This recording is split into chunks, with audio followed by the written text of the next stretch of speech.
You shouldn't be out here all alone like this. Awful things have been happening here.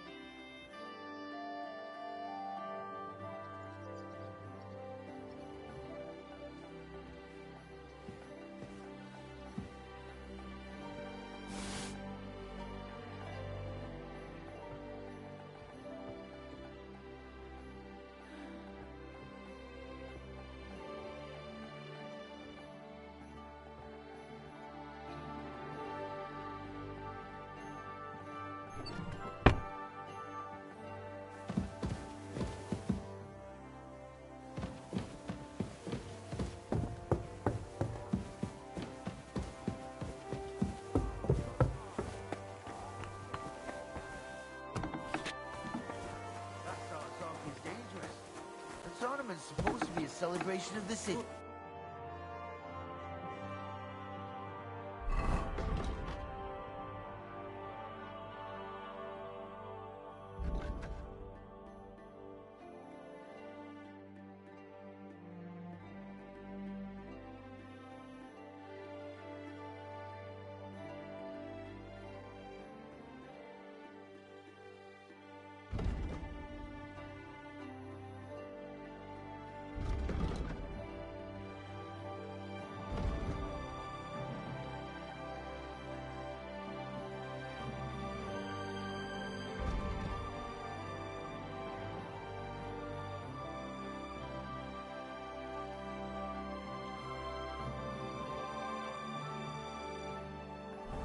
And all that fencing is just a bit of fun, that's all. Thank you, sir.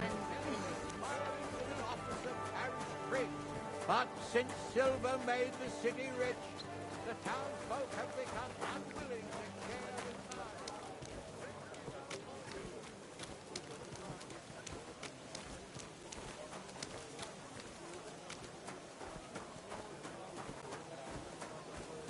Fine day for some fine wares. Come and take your pick. Store's closing. Last chance. A fine day for some fine wares.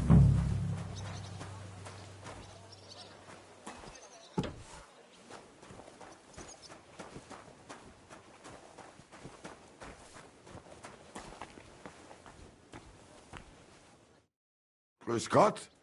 Was brauchst du, mein Freund? I'm looking for Master Albic.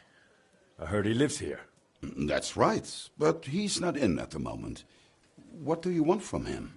I've got a letter for him from Lord Peter of Pisek. Do you know when he'll be back? No idea.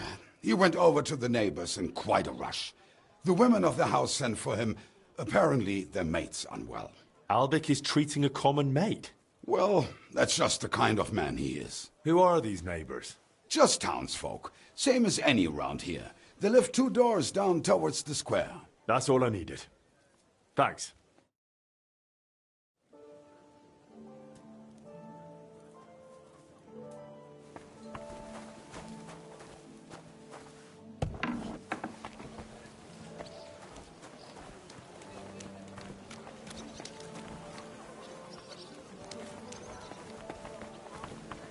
Back again, are you? I went round your house the other day.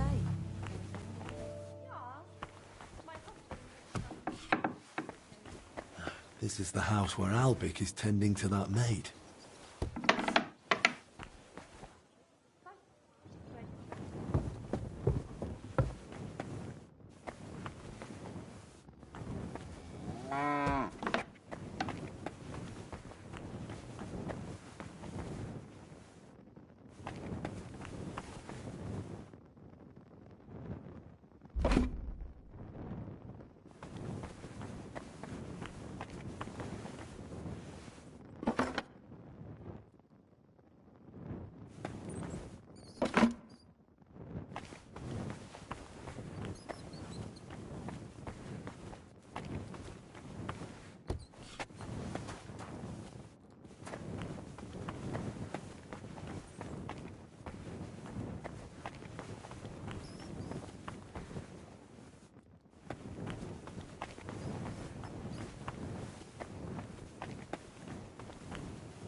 Sir, I ought to be doing that. You just lie back and rest.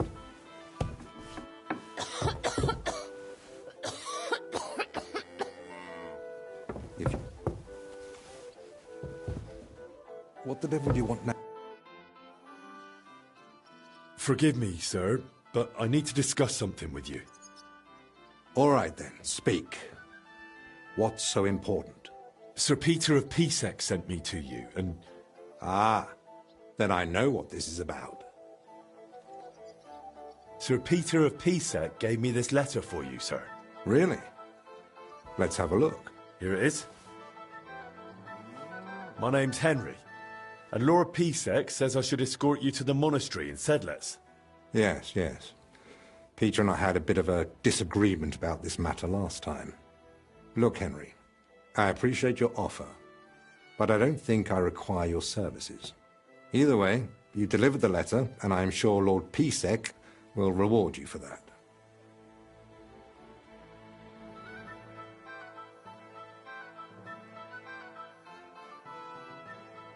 Well, if you've no need of my services, then I suppose I'll be off. Off to deliver more letters. I'm quite the expert at that.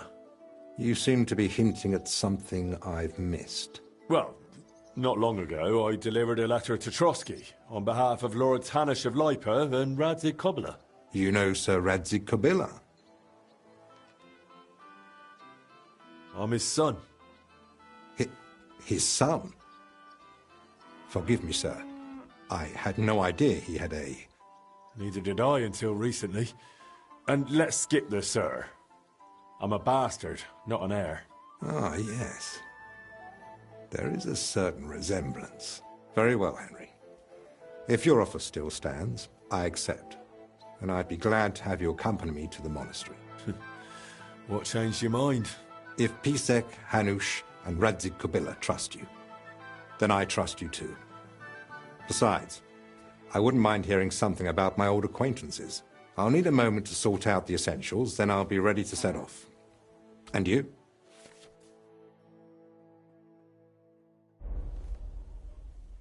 I'm ready. Let's go now.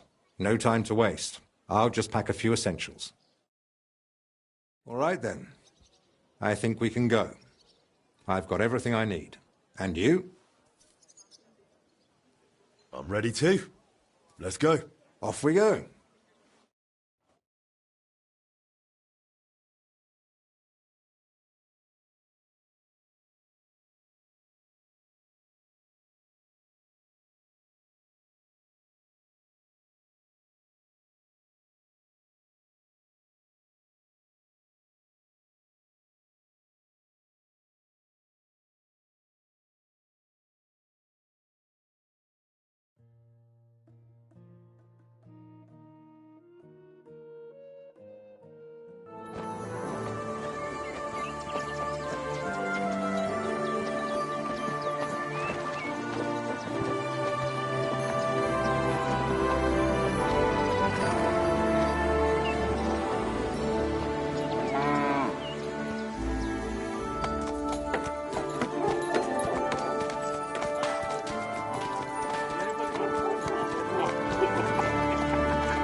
Father Abbot.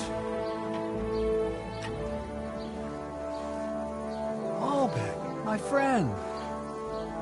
Christ be praised.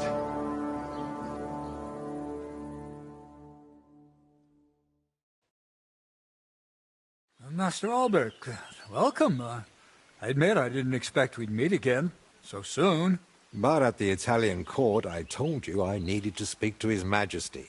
I know, of course. But after what happened, and now with what's going on here, nonetheless, King Sigismund has already returned to Hungary. My friend, we both know your influence reaches well beyond the monastery walls. And so does yours. In any case, you can gain access to Sigismund's court on your own. We both know how. That matter still hasn't been settled, Albrecht. The king cares about it. Actually, forgive me. These are grave matters concerning His Royal Majesty. Can we speak privately somewhere? I'd like that, but I'm afraid things are rather complicated right now. Well, what's going on, my friend?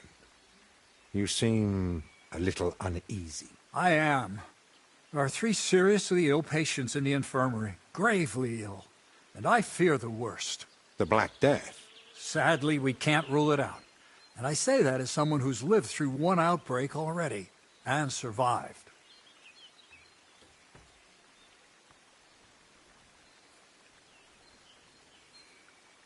Well, does it look like the plague?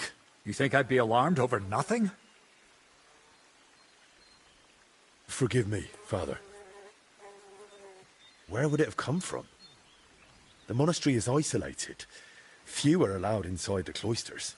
Before King Sigismund decided to stay here, we took in many folk fleeing his army. We gave those poor souls food, shelter.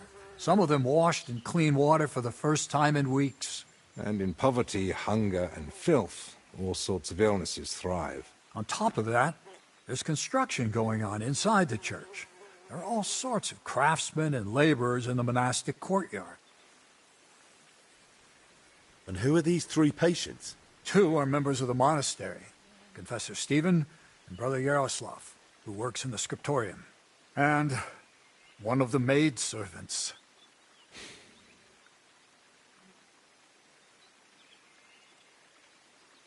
That doesn't make any sense.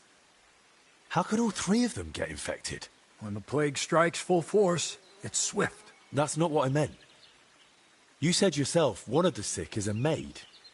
As far as I know, women aren't allowed in the cloister. True. So how could she have caught it along with 2 monks? That, alas, I don't know. What are we going to do, Albik? We'll go and see to the sick, of course. Then there'll be no reason we can't speak to the abbot in private about our matter. But what if we catch it? My mission is to help those in need. And that risk is part of it. You're free to walk away, of course. Lord Pisek assigned me to guard you. I believe he had other kinds of danger in mind. I wouldn't be so sure. Thank you, Albrecht, for volunteering. I wouldn't have dared ask it of you. No need to thank me. I'm a physician. And there are people here in need of help. Not only those in the infirmary. If we can rule out plague, that may put your mind at ease too. That's what I'm praying for. And of course, I'm open to discussing that matter of ours later on. I'll have a room prepared for you right in the infirmary. Brother Benedict, one of our novices, is there, and will tell you all you need to know. Thank you. But I'd like to ask one small favor. I've been here many times before, but Henry's here for the first time. Would one of the brothers be able to show him the monastery? I'd rather he not get lost like I did all those years ago. Of course. If you'd like, Henry, just ask Brother Petramil. I just spoke with him before you arrived. He'll show you around and gladly answer any questions. Thank you, Father. Very well. We've talked long enough. Let's get to work. Will you come with me to the infirmary, Henry? Of course. Wouldn't let you go alone, would I? I didn't think so.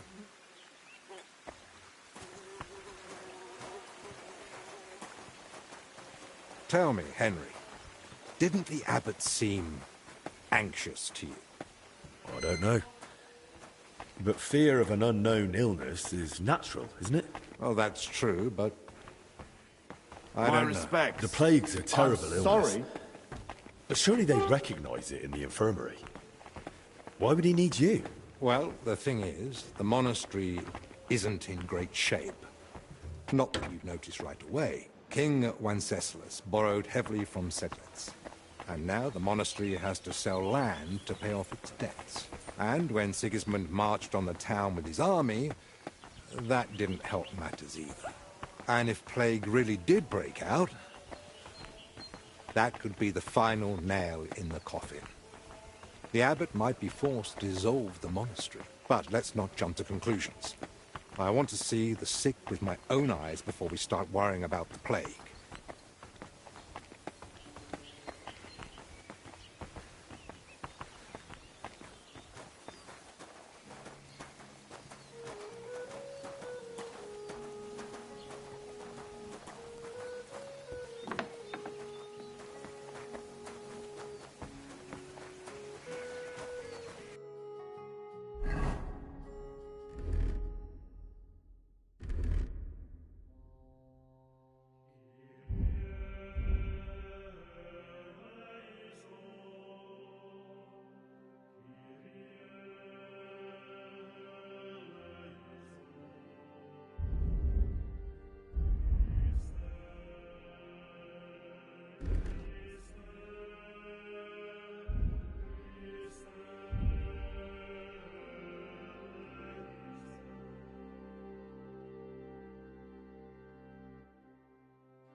It's your bloody fault anyway.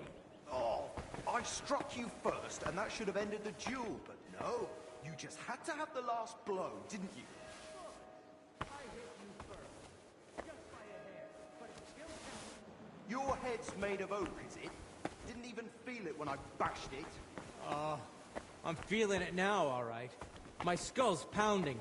Young man, could we borrow you for a moment? What's going on here? It's about Slavek not knowing when to stop. Shut it, Yeshek. And you, young lord, what's your name?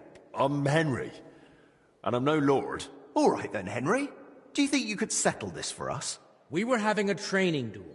Servant Brother Carl makes sure we don't grow idle here. Well, Slavek thinks he struck me first.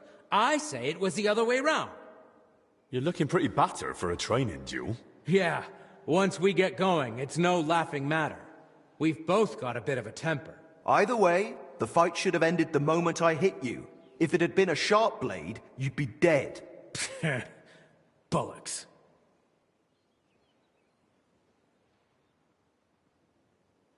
How did it happen from your point of view, Yashek? We were having a training duel, but it wouldn't be Slavek if he didn't run his gob the whole time. I didn't give a toss until he started insulting my ma. I won't have anyone doing that in front of me. That's serious. What did he say? That she squints, and I've got it from her. I warned him to shut his gob or he's done for. I gave him a jab in the shoulder, well-placed and educational, to end the fight then and there. But he got all riled up and came back at me. That's a load of crap. He pounced at me out of nowhere. I was only defending myself.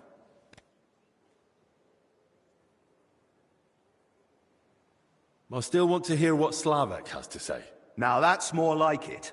We just wanted to warm up a bit. Attack, block, but Yeshek completely lost it. Left lower cut, lunge at the knee, then straight for the ribs from the right. All at full force, like he was trying to kill me. So I shout, "Ease up, have you lost your fucking mind?" And the idiot goes even harder. So I smacked him one. What else was I supposed to do? Where exactly did you hit him? Where do you think? Right on the skull. I blacked out for a moment, but then I just saw red. Yeah, he looked like he'd completely snapped. He swung and... Ow! Bloody hell! He struck down at me with a full swing straight to the collarbone. Oh, come off it. You're making half of that up. This bickering of yours is tiring. I'll tell you what I think, but then you'll both shut up. All right?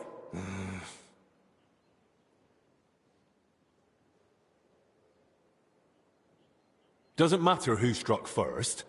It was a training fight. Oh, it hurt like a real one.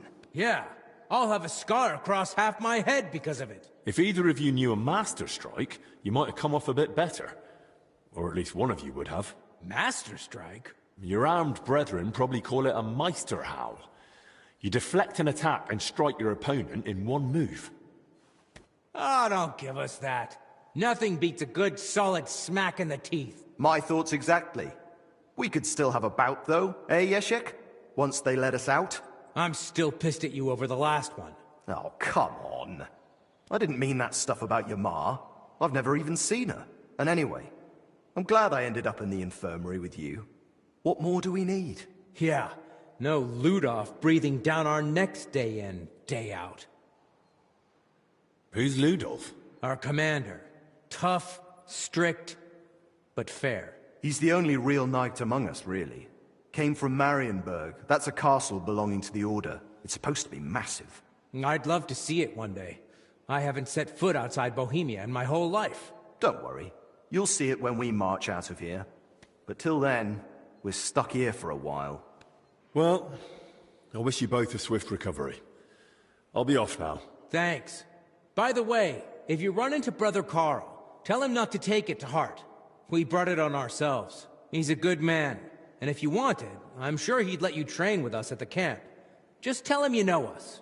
But watch yourself, so you don't end up like the two of us. I don't think Carl could take that. I'll keep that in mind. And Henry, before you go, I have one more favor to ask. When they were carrying me here, I dropped my purse somewhere along the way. A nice one, made of leather. Could you look for it? It had all my coin in it, but I can barely stand, let alone go searching. Do you at least know where you lost it? They dragged me along the path by the ponds. At one point I got snagged on some bush, so they were yanking me back and forth, and I reckon that's when the purse got shaken loose. It was near that stone well in front of the main entrance to the church. All right, I'll have a look. Maybe no one's picked it up yet. Thanks. I'd be grateful.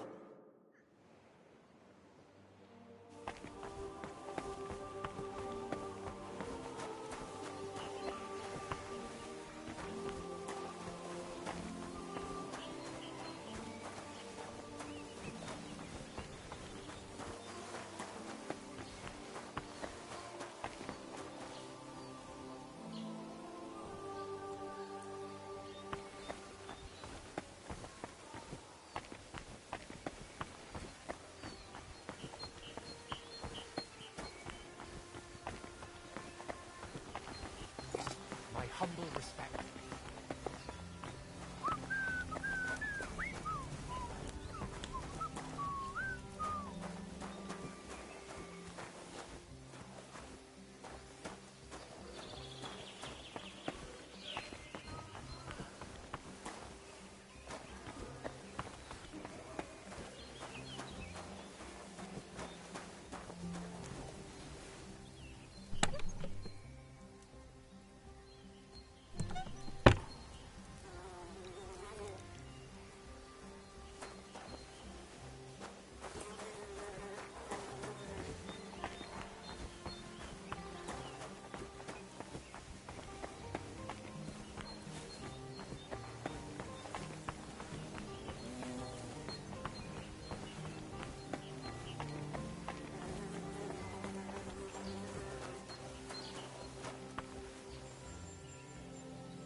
I'm always glad to see polite people like you.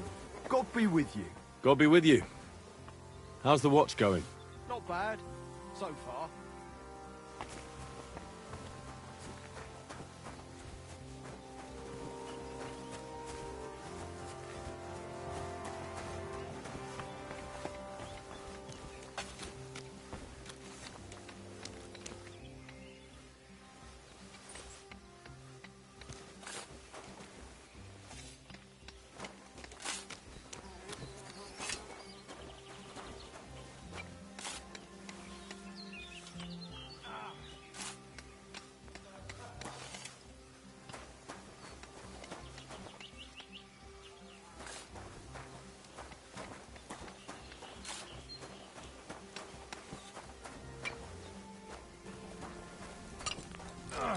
At your service, sir.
My respects.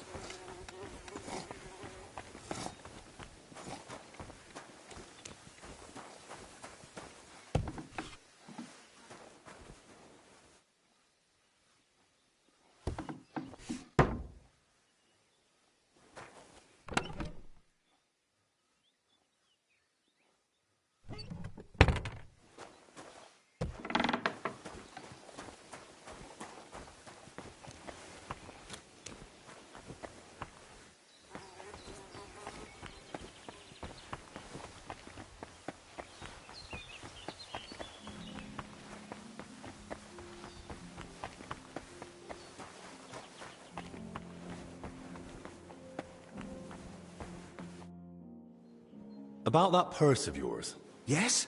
Did you find it? I did. It was lying by the path next to that big bush, just like you said. Really? Let's see. Here you are. That's the one! Thanks, Henry. Here, this for you, for your help. Without that purse, I'd be a beggar. Not much of a reward, I know. You'll probably earn more working with Master Albic. Oh. You know what? I'll teach you a trick I picked up recently. Might come in handy one day. A trick, eh? Go on then. When a bigger bloke comes charging at you, move quickly to the side and stick out your elbow. Aim just under the ribs. It's a tender spot. If you land it, he'll fold like a sack, wheezing like an old nag. Thanks. I'll remember that.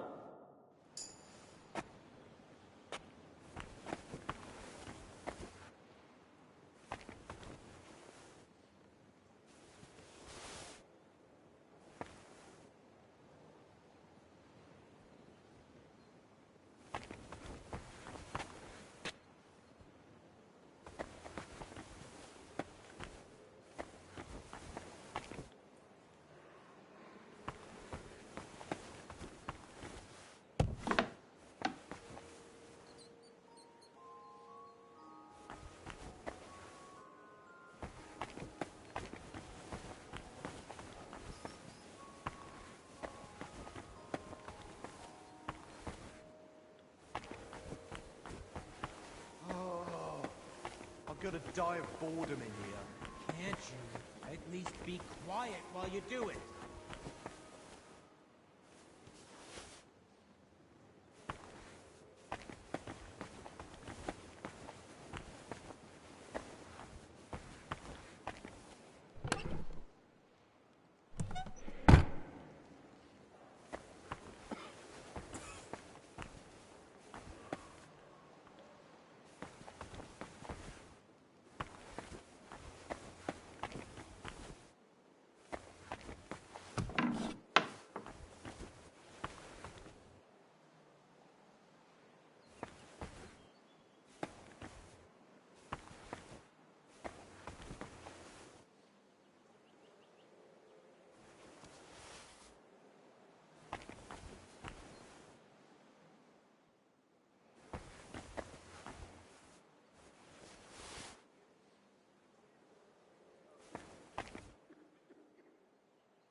So, this is the confessor.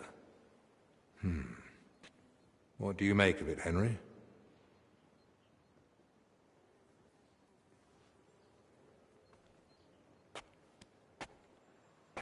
He looks worn out. Doesn't even notice us. Whatever's wrong with him, it's clearly taken a toll. Exactly. At his age, any illness hits far harder than it would a young and healthy man.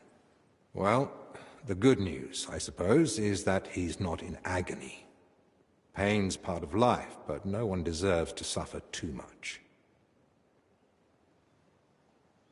Compassion, Henry, whether for the suffering or even the enemy, is part of every good physician's character.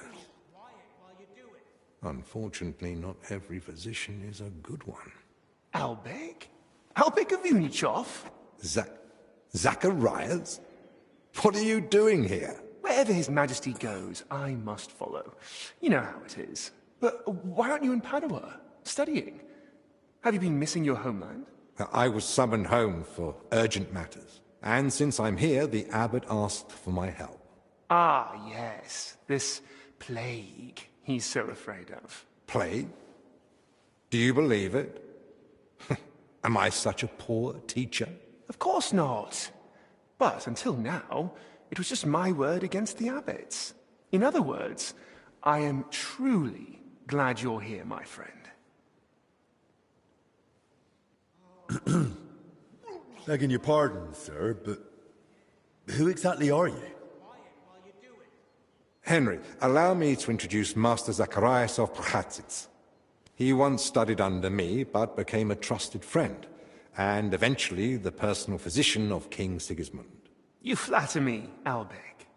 The road to that post was a good deal more torturous than you make it sound. And you are...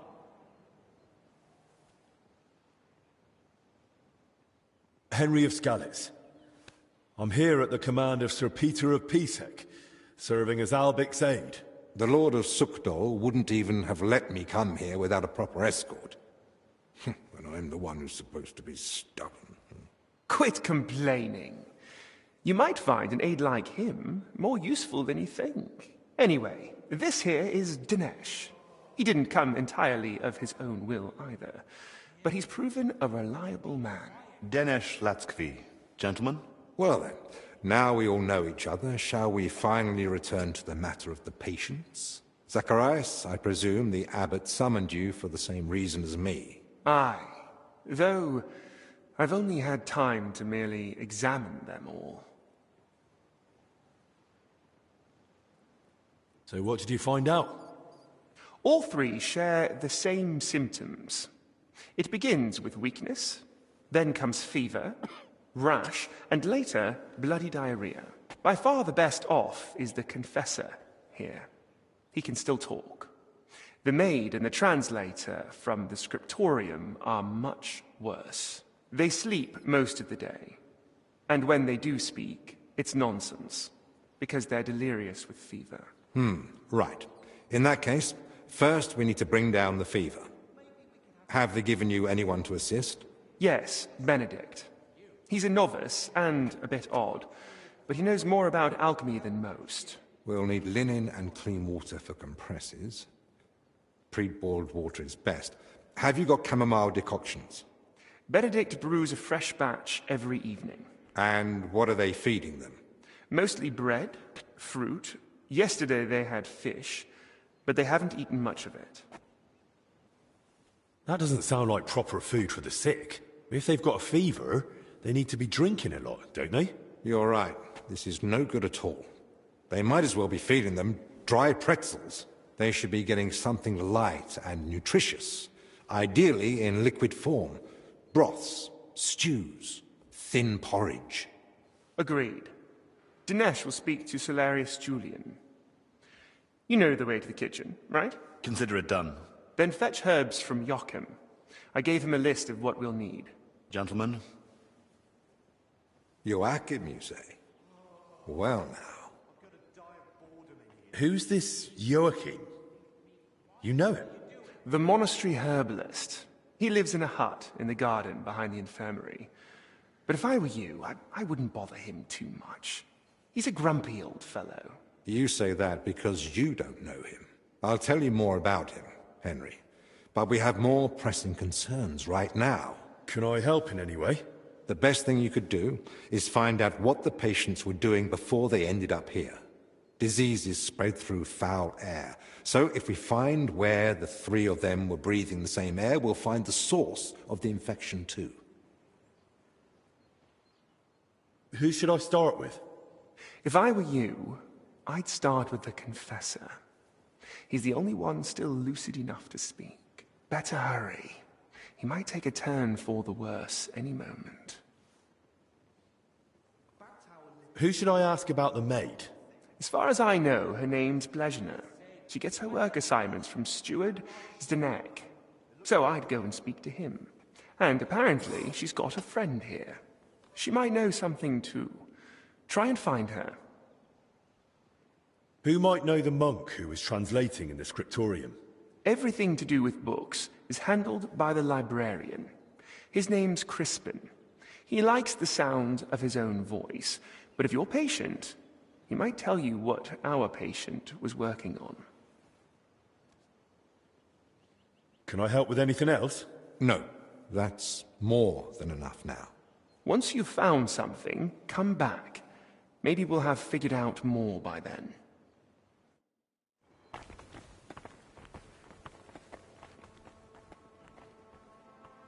How do you feel? Like I'm turning inside out. Don't worry. I'll let you rest. But first, I need to know who you've been seeing lately. And where. What? Why? Because we need to find out where and how you got infected. What's that got to do with the others? The sickness spreads through foul air.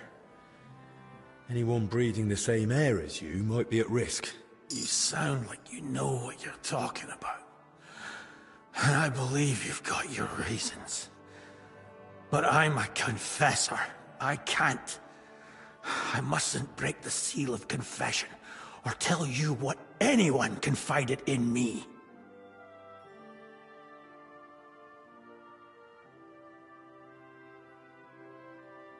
I'm not asking you to reveal anything. Just point me in the right direction. Perhaps you're right. I could at least point the way. There's something that might be connected to this dreadful sickness. Look in my cell. It's the one beneath the abbot's chamber, opposite the spiral staircase. Here's the key. I think you'll find something there that might help you. Thank you. Now get some rest. Wait, please. Do you think that I might ask you for something? What is it? I'd like to have some flowers. Something living to cover up the ever-present stench of decoctions.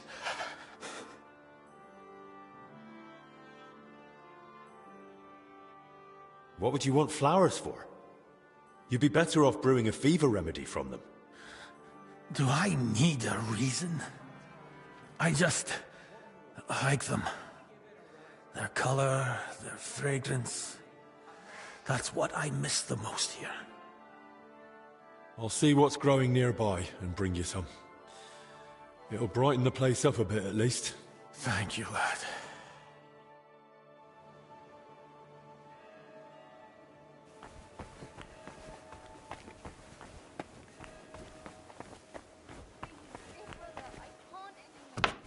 Nothing's helping. Try to calm down first. What's the matter? Do you need me to take you to the infirmary? You're writhing around like a worm in salt.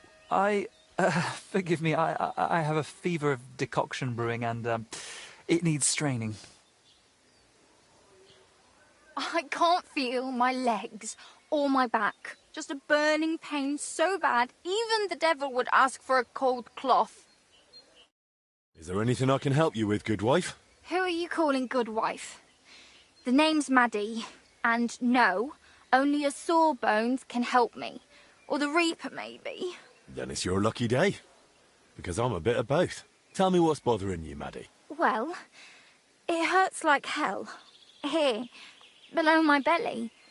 It feels like a couple of hounds fighting over a piece of bacon. And the Holy Brother over there won't help. Says it's a woman's issue. Only I'm regular as a Vesper's bell. This is something else. That's a vivid description.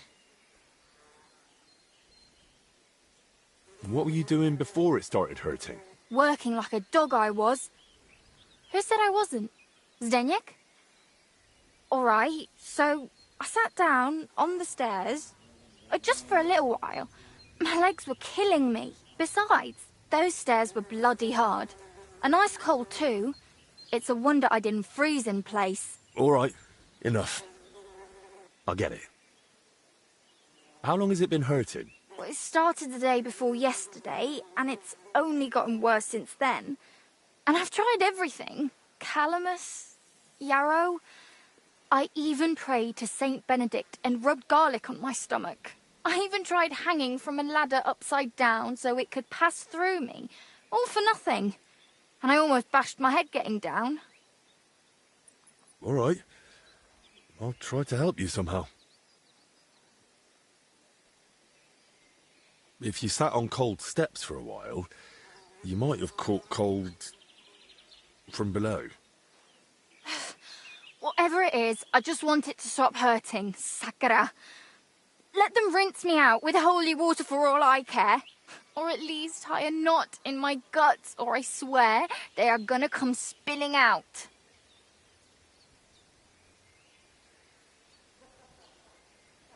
I have this medicine here. Maybe it'll help you feel better.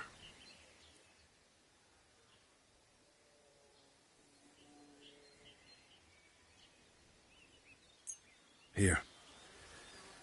If it's as strong as it smells, you'll be back in fine fettle in no time. Are you sure about this?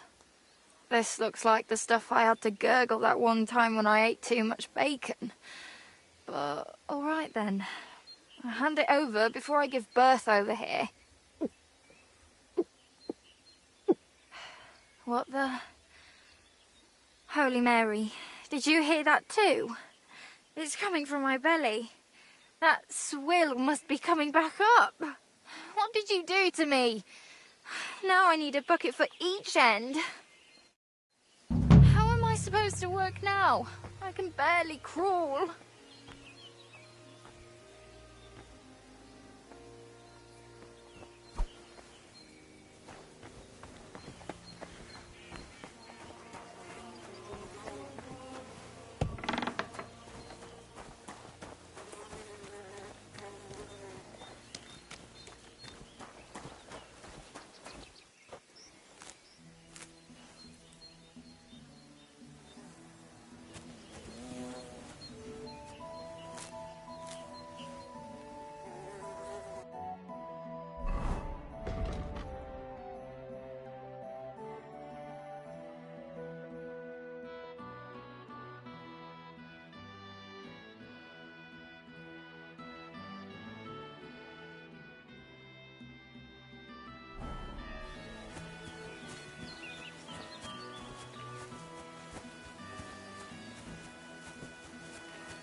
May God give you health, sir.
Brought the flowers you asked for.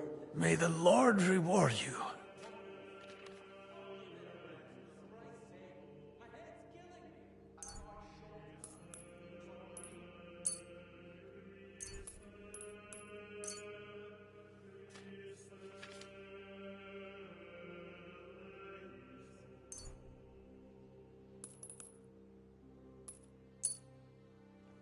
Here they are.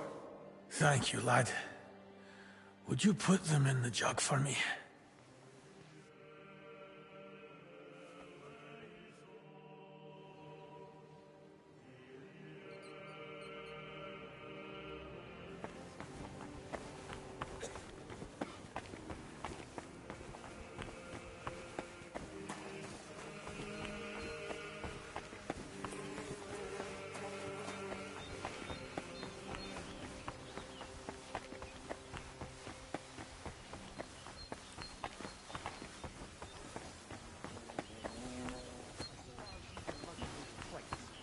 Doing it wrong.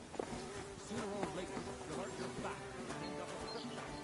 Try and lift it. What do you mean with my leg?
Good to see ya. Cheers. I hope you have an uneventful shift. Hey, another cistern. And I still don't know where that water is coming from. Here, in the middle of the monastery.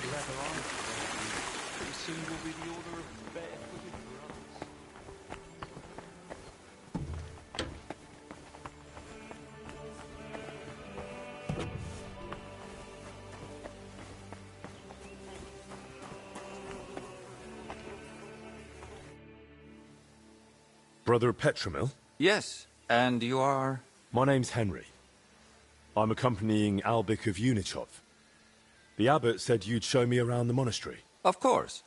The monastery grounds are extensive, and I'm glad you're open to advice on getting around. Would you like to go now? Yes, please.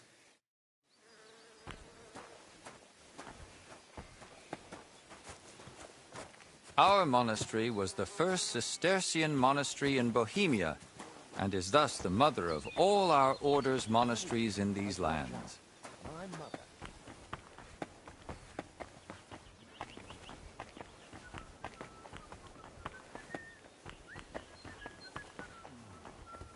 My respects. This is the gate to the monastery. Within the monastery grounds, you'll find the workers' dwellings, farm buildings, and fish ponds. And on the far side of the monastery, we've got an orchard and gardens. I saw quite a few knights here. Do they live here? Those are brothers of the Teutonic Order. The abbot offered them lodging while they're gathering resources in Kuttenberg for their next campaign. How long are they supposed to stay? No one knows. But it doesn't look like they're in any great hurry. Aye, it's the finest castle I've ever seen. And I've been to a few.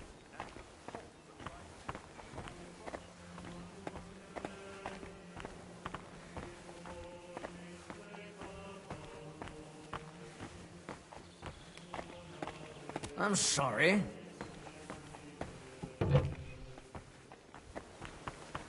This is the kitchen. From here, Salarius Julian oversees the state of the monastery stores and the meals for the brothers. Good to know where to come if I get hungry. Yes. But please, try not to speak with the other brothers too much. Why not? Have they taken a vow of silence? The rule of Saint Benedict encourages the cultivation of silence. The brothers shouldn't be chatting idly, but rather turning their minds to work and to God. What if I need something? In case of need, of course you may speak to them. But for ordinary tasks and objects, we've developed our own gestures. You don't need to learn them, though. As a guest, you won't need access to such things. Let's continue the tour. Please, follow me. My respects.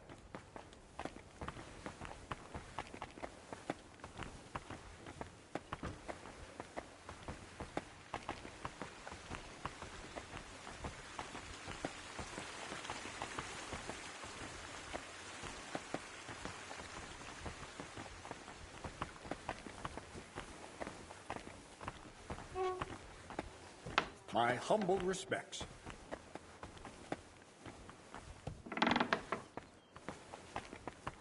This is our monastery library and scriptorium. Brother Crispin, our librarian, does a splendid job. Our collection may not be the largest, but it's exceptionally colorful.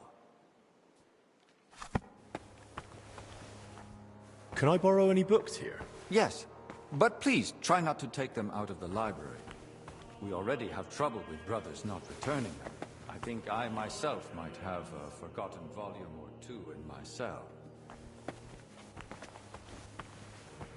Can I help with that? That's up to Brother Crispin. But it's true he's overburdened and sorely short of time. Try asking him. All right, I'll check with him. If Albic doesn't need me urgently. That would be kind of you. So, let's move on.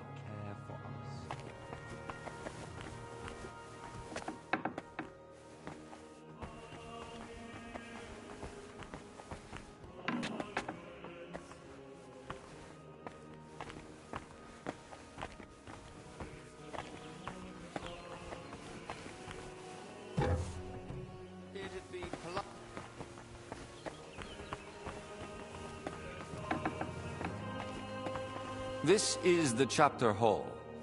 Here, Abbot Jan receives important visitors and pilgrims. You mean like when Sigismund came? Of course. That was the most important visit, and duty, of recent years. And what was his visit like? We barely noticed His Majesty. He had his own wing for himself and his retinue. We're now returning it to a more appropriate state for the monastery's needs. Until then, it remains closed. Have you had any other such visitors recently? When Sigismund left, his court physician, Master Zacharias, remained. And what does he do here? He's assisting Brother Benedict in the infirmary, and also teaching him new things. So, why exactly has your master come? He wants to ask the abbot for something. I see. And he hopes it'll succeed? Well, he's rather stubborn. And he seems on good terms with the abbot, so who knows? Indeed. Let's continue the tour. Please, follow me.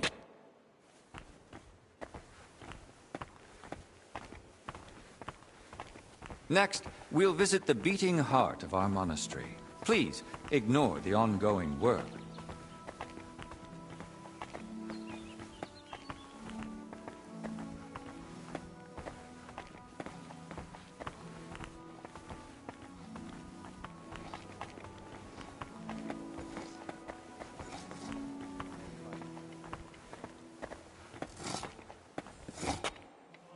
Welcome to the Church of the Assumption of the Virgin Mary. It's the pride of our monastery and the dominant landmark of the region.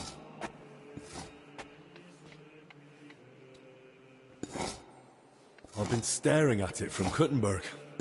I'm glad to finally get to see inside. It's good that the people of Kuttenberg have a reminder of who sees to their spiritual well-being. Have they had any other ideas? Only recently, we settled a dispute over the townsfolk wanting to choose their own spiritual authority. So the Pope sent a legate from Rome, who settled the matter in our favor. That's a long journey. I'm glad he arrived safely. Indeed. Praise be to the Lord. Let's continue the tour. There's not much left now.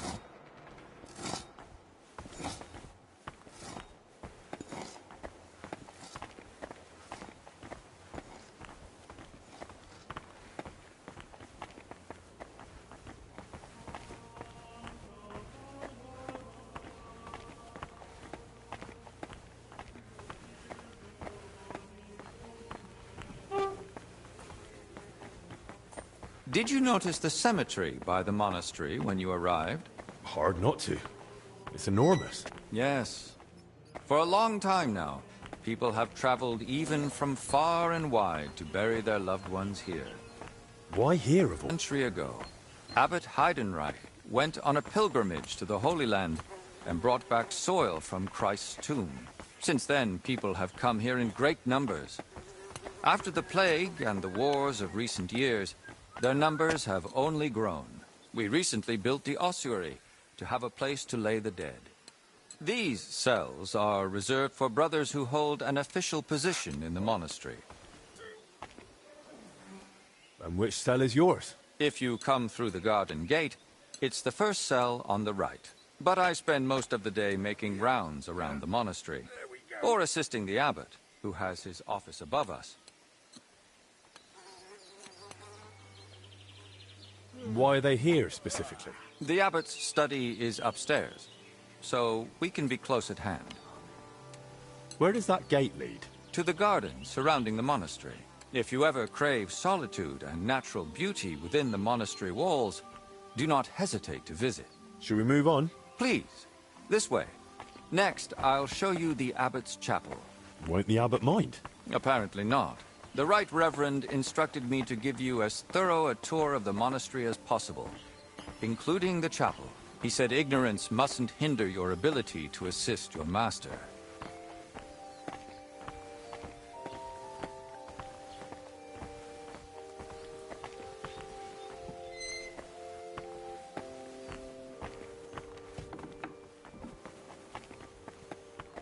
The last part of our tour. This chapel is where the abbot himself prays. The painting above the altar shows Archangel Michael weighing souls on a scale.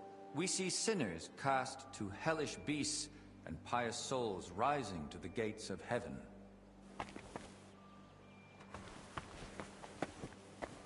Weighed against what? Sins against acts of humility, sacrifice, and labor. A humble and disciplined life. And that's enough? Sin isn't easily redeemed. It must be repaid with good deeds, or so it ought to be, at least. I'll now take you to Master Albic in the infirmary. Please follow me. I understand you want to take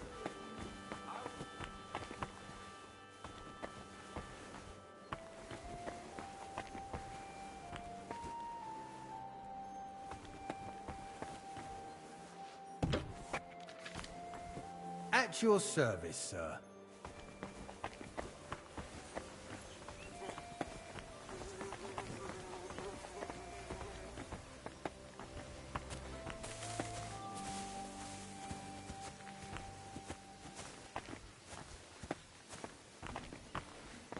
To the right is the gate to the monastery wing used during King Sigismund's stay.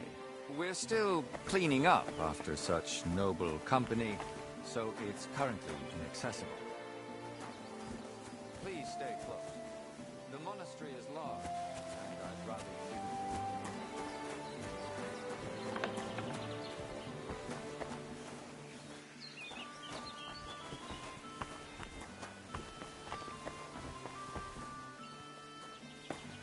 And here's the infirmary, where you'll find Master Albic. Anything else you'd like to ask?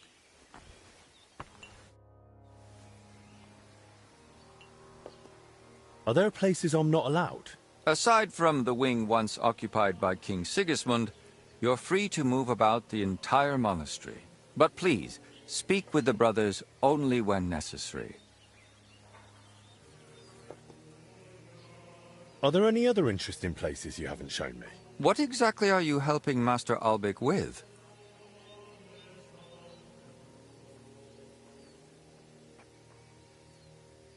Mostly I make sure Albic has everything he needs. Then I'm sure you'd enjoy meeting Brother Crispin in the library.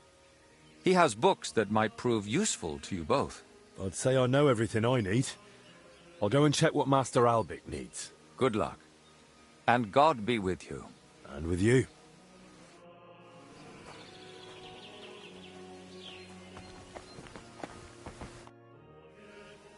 Tell me something about yourself. What do you want to know? Where are you from? I was born in Zadar, that is in Dalmatia by the sea. I grew up at my uncle Stepan Latkovich's court. Until recently, he governed a huge estate in central Croatia, Dalmatia and Slavonia. Until recently? After an unfortunate event, our lands and properties went to Sigismund's father-in-law, Herman of Scilly.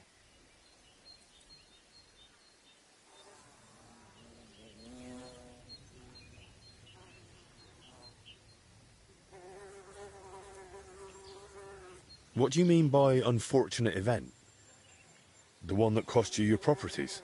It was a little misunderstanding, which became known as the Bloody Sabor of Krzewcy. Sabor? An assembly of the foremost representatives of nobility and political power in the country. And at this particular assembly, King Sigismund had my uncle, along with most of his people, killed. Why did Sigismund do that? He was still bitter about Nicopolis. But what really angered him was my uncle's support for Ladislaus of Naples. He had long had his eyes set on the throne of Hungary, so you can imagine the king was not pleased.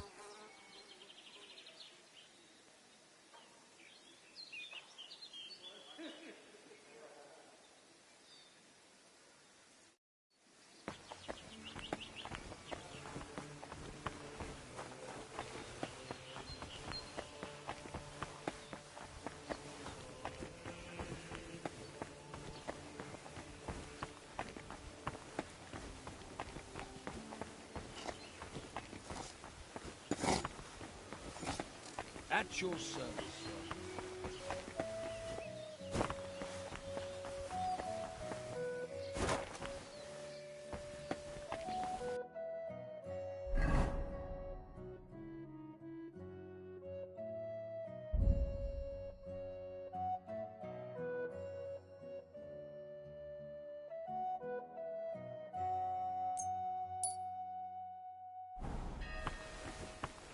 He was all excited to get started, so I told him to go and find me a nail beater.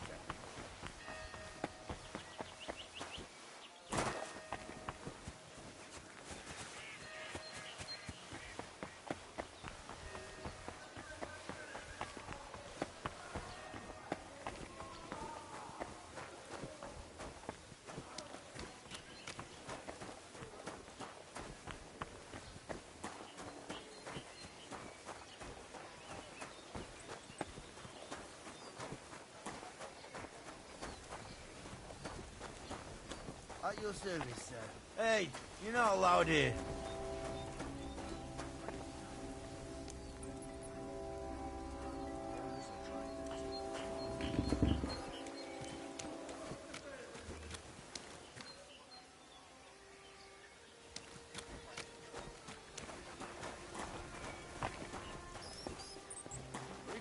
I'm with you. Hey, you're not allowed here. Correct, you nightcrawler. Good day to you. Greetings, you friend. Hey, you're not allowed here.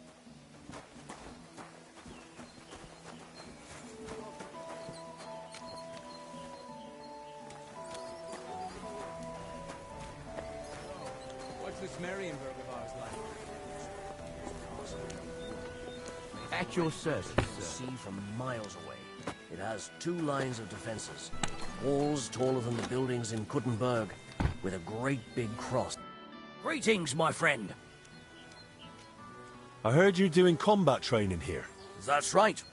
As a brother in arms, I see to it that our men are well prepared. Carl's the name. I'm Henry. I've only just arrived in Sedlitz. I've come as a protector of Master Albich. That's an honorable task. Guarding someone so important. You must be quite the fighter. I can handle a weapon well enough. By the way, Slavek and Yeshek send their regards.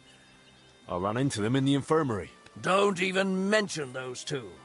I like them, but they never know when to stop. Always end up battered for no good reason. Anyway, if you'd like to train with us, you're more than welcome. What are the rules? We start with the short sword. It's a quick and effective weapon. Our men must wield it like an extension of their own arm. We use wooden weapons. I had to ban iron, or some of these blokes would have ended up killing each other. The duel lasts until one fighter lands enough hits on the other, or until one of them yields.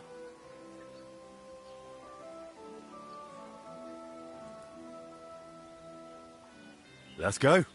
I can't wait. Excellent. Your first opponent will be Mark. We've recruited him this year in Moravian Pisek. He's new to our ranks, but he's already proven he can handle a weapon. Let's fight.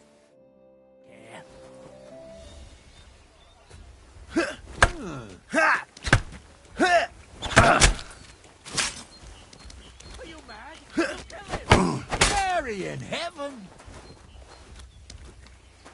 You fight like an old hag! Bastard! That was a fine fight to watch. You didn't go easy on Mark at all. With you at Master Albich's side, he's got nothing to fear. Aye. I know my way around a sword. What about with a shield and axe? Want to show me what you've got? Of course.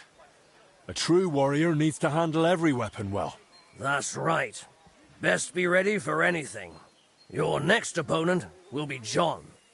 He used to serve as a guard at the rat house for the bailiff in Yilemnitz. He's known to be a relentless swordsman, so be cautious. You fight like an old hag! Bastard!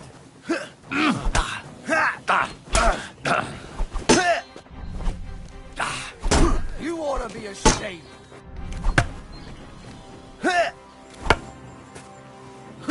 You mad fool. You won't get me. Your second victory. You're fighting damn well. What now? What would you say if I challenged you to a duel myself? I'd like to see what you're really made of. We'd fight with long swords. Langschwert is a noble weapon, fit for a true master. Will you accept my challenge? Of course. It would be an honor to cross swords with you. Glad to hear it. Then get ready.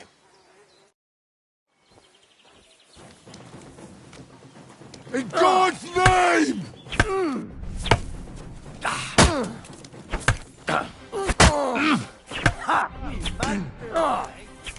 Go fuck yourself! To get me like that, you're truly a master with the longsword. I must say, I haven't had such a close fight in a long time. Likewise. Allow me to personally thank you. Everyone I've trained who managed to beat me in a duel, I've given a sword from our Order's armory. Let it be a token of your martial prowess. And remember, the Order is always looking for capable men. I value your gift, Carl. And thank you for the offer, but I can't go with you. I'm needed elsewhere. And you're clearly one of those who keeps their word. But should you feel I still have something to teach you, I can pass on some of my combat experience. For now, though, you've earned a rest. Thanks. And all the best to you. God be with you. Such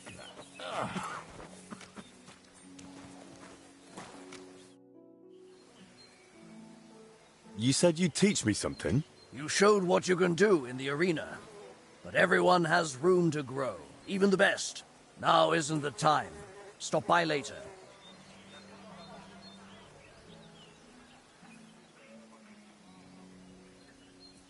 What can you tell me about Ludolf?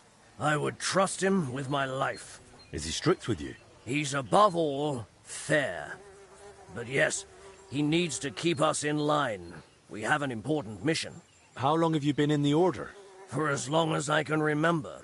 My father wasn't the most warm-hearted man, but he was well aware of his sins. So as penance, he dedicated me to the Virgin Mary. I grew up in Komatau, but shortly after my confirmation, I was sent to the Order in Marienburg. That's a castle in Poland. The most beautiful I've ever seen. That must have been hard, leaving home so young. It was a relief. I only found my true family among the brothers of the Order. What is your mission? To fulfill Christ's teachings, of course. Soon we'll march to Poland to fight the infidels.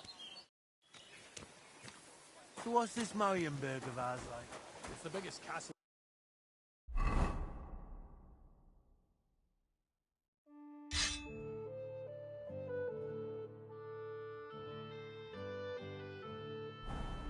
Made from red bricks. You can see from miles of it. It has 2 lines of defense.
What's going on with Joachim as of late?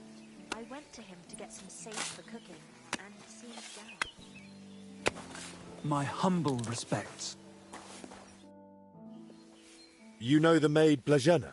Not all that well. She hasn't been here long. What do you want to know? What was she doing here? Especially recently? Steward Zdeněk would know best. Lately he was keeping a close eye on her. She must have got into some trouble. And do you know anything about that trouble? Not much, and what I do know, I heard secondhand. You'd best speak to Zdeněk yourself. Farewell, my friend.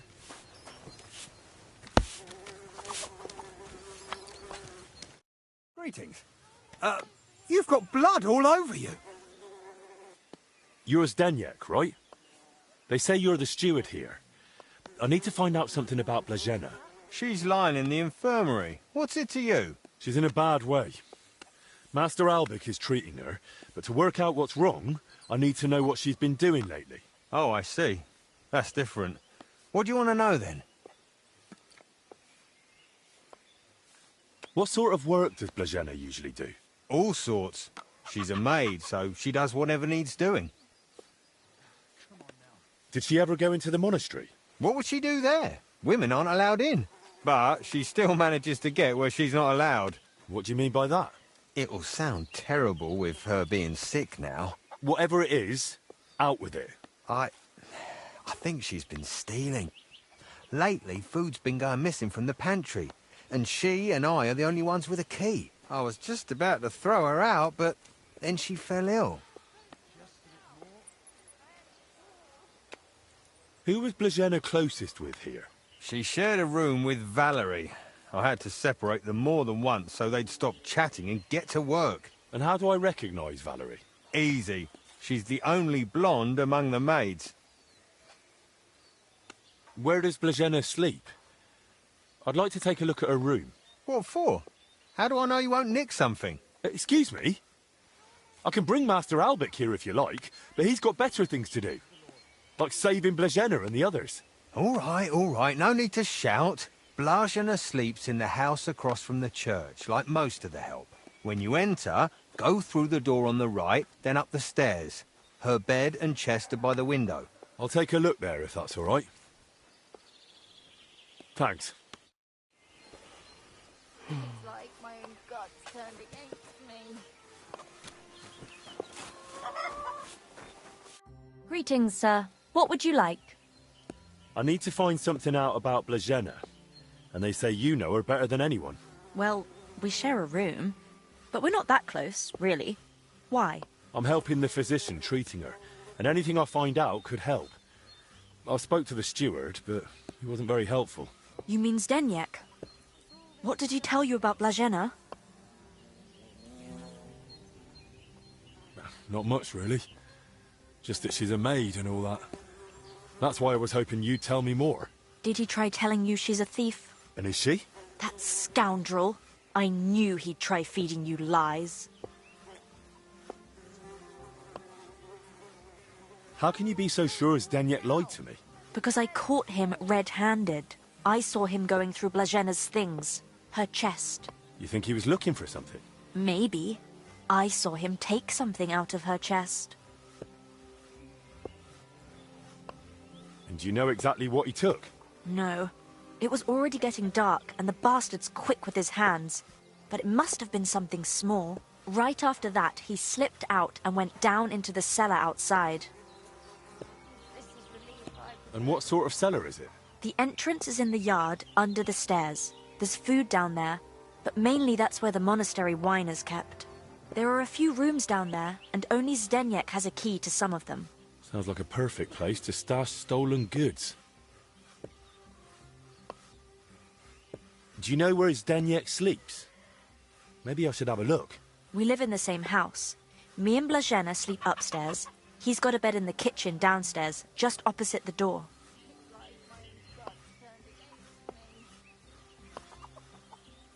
Where did Blazena usually go around the monastery? All over? Right, but that doesn't help me. Where did only she go? Zdeněk gave her the pantry key, so she was the only one who had access to it. And where is that pantry? That same cellar I already told you about. The one I saw Zdeněk run into. But why would Zdeněk lie about Blazena stealing? I don't know what went on between them, but lately he's been giving her a hard time. I think he wants to get rid of her. Now? When poor Blazena's ill? That's just grist to his mill. The poor lass can't even defend herself, and he wants to take advantage of it. Why would the steward want to get rid of an ordinary maid? Isn't it enough that he's a scoundrel? Maybe he fancied her and she laughed in his face. Serves him right. Tell me, you're a bit of a gossip, aren't you? Me? I beg your pardon.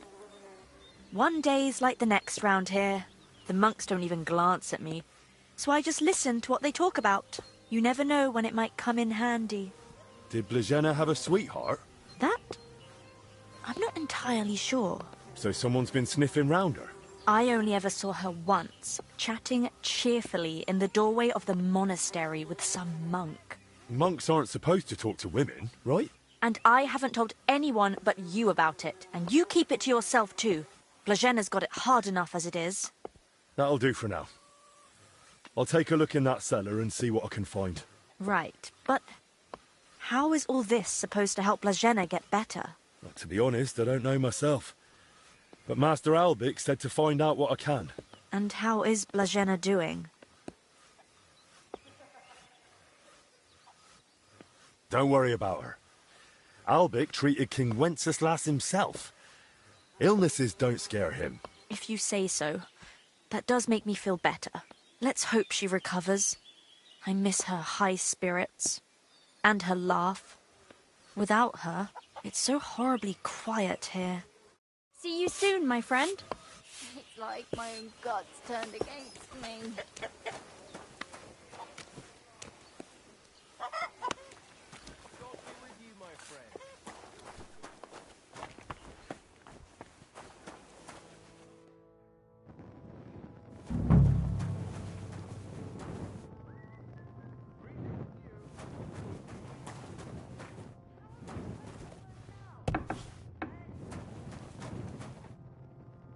That's a lot of water. What's Denyek using it for?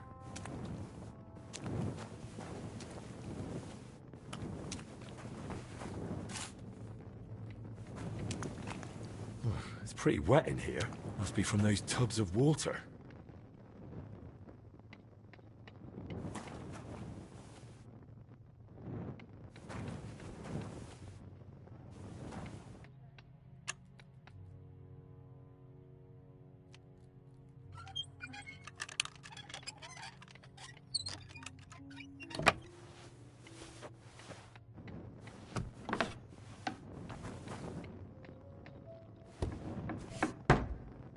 These must be barrels from Lorca.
Someone's been hammering these barrels shut.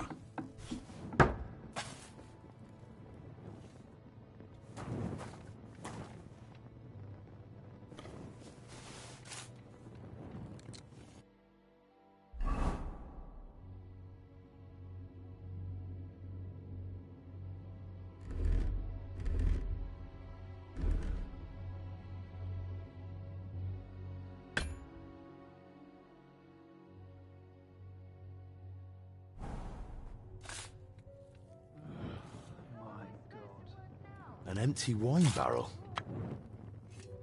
Why is there wine spilled everywhere?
That's a lot of coin.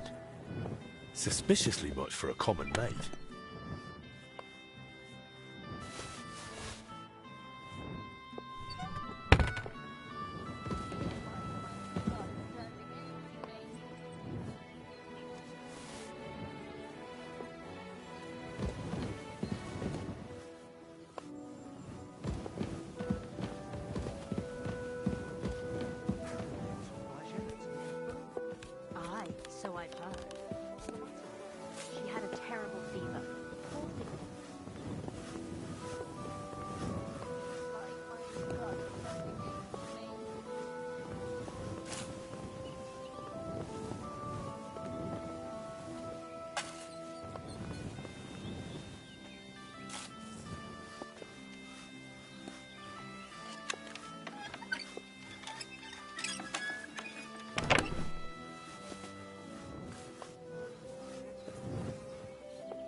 I've got a... What are you barging in here for?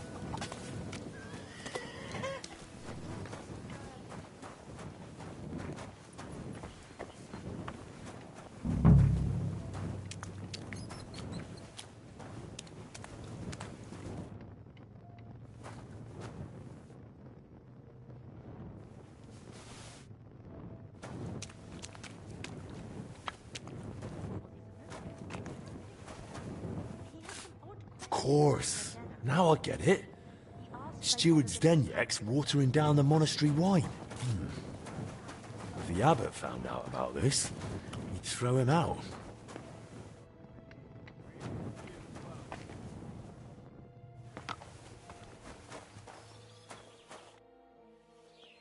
I know you're watering down the monastery wine. I beg your pardon? Don't act like you didn't hear. You know exactly what I meant. You feeling all right? Maybe you should lie down. I saw your cellar. What? But no one's allowed down there. And I know exactly why. Now we're gonna have a little chat. All right. But not here. Come with me, if anyone heard you. Fine. Let's go. But don't try anything. I'm not stupid.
Come closer. I don't want to So, what have you got to say about the wine? Me? Nothing. And I'll make sure you don't say anything either. And what if I don't keep quiet? Oh, you will. One way or another.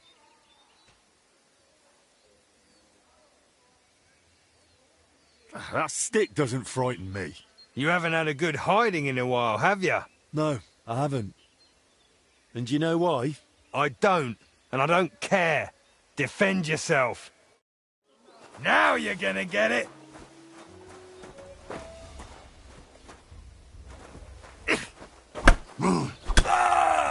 Enough! I give up!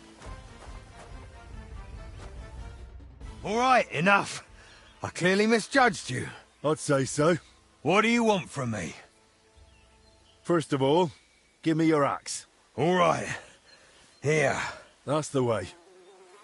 Anything else? Why did you lie to me about Blazhena? About her stealing? What's Blazhena got to do with all this anyway? Did that bitch tell you something? Don't speak about her like that, you hear me? The poor girl might die. And anyway, why would she tell me anything? Because she figured it out too. One time I forgot to lock the cellar door behind me and she caught me at it. So that's why you lied about her? So no one would believe her if she gave you away? You're a right bastard, you know that? Go to hell. They say you were rummaging through her chest. And you took something. What kind of nonsense is that? Don't deny it. They saw you. So what did you take? Well, this key. Hand it over. Why did you take it in the first place? Do you even know what it's for? It's for the monastery cellar. You mean your cellar? No, it's the key to the cellar under the monastery. But how would Blazhena get something like that? Women aren't even allowed in the monastery. Yeah, I don't know. Oh, Christ. And that's all you know? That's it, I swear. All right, I believe you. Now get out. Wait! Promise me you won't tell the abbot about the wine. He'd have me hanged, or kicked out if I'm lucky. But if I stay here at the monastery, I could be useful to you. How useful? As the steward, I can get all sorts. Lockpicks and other handy things. We'll see. I'll think about it. But now clear off.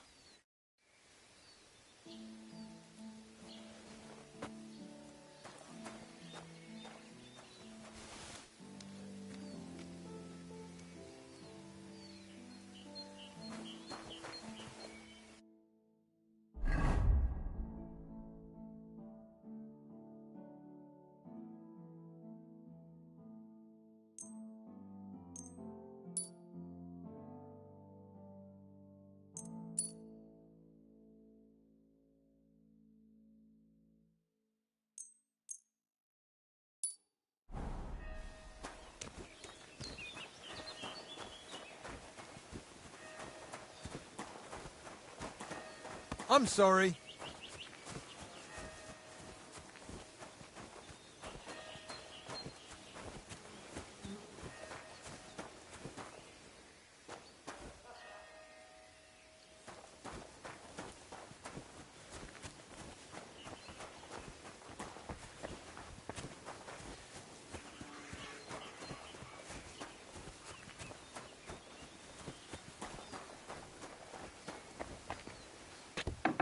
Excuse me.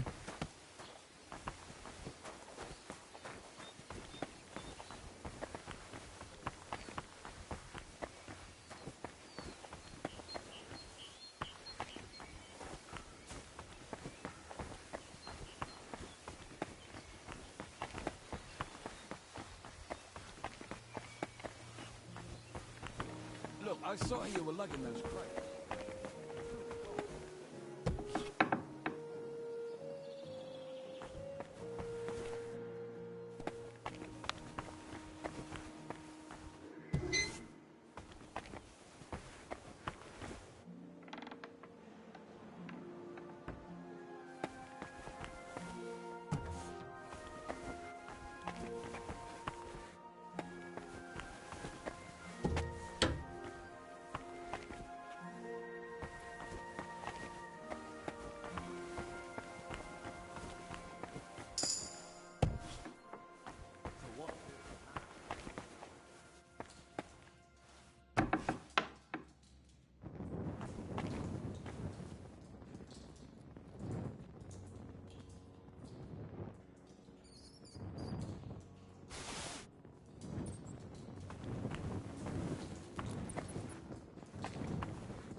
What's this? Playing dice at a monastery? Now what would the Lord think? We're not playing dice. This is a spiritual disputation. We're discussing sacred numbers. Lord, let this man have a short memory and forget what he's seen here. I can just see the abbot blessing this disputation, and God threw 3 wands and saw that it was good. The abbot only blessed fasting and above all silence. He fears illness just from anyone coughing in the choir. Please, brother. The abbot doesn't know about this, and he doesn't have to, does he? Besides, judging by the looks of you, brother, you seem like you're a playful soul yourself. What do you say? One more round before we, repent? Nah, I'll face penance either way, so it might as well be worth it. What's at stake? Nothing less than a consecrated die. This one? It doesn't even look square, let alone consecrated. Not this one. A different one. The real one. The blessed die that lands on 6. Even if you kicked it into hell, and the devil swallowed it and pooped it out. It's now or never, so let's make it now.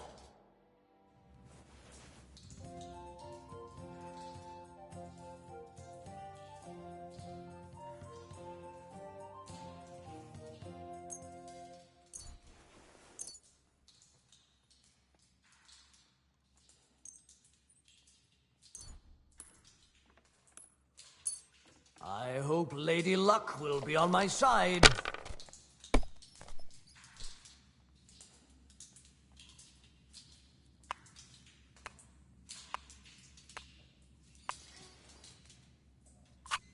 If this isn't divine will, I don't know what is.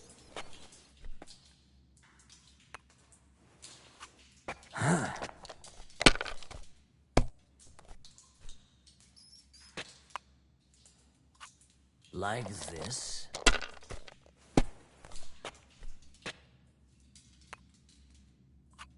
These ones here. That's how it's done. The Lord's That's getting the back way. at me for yawning during the chants. Wait, who threw that?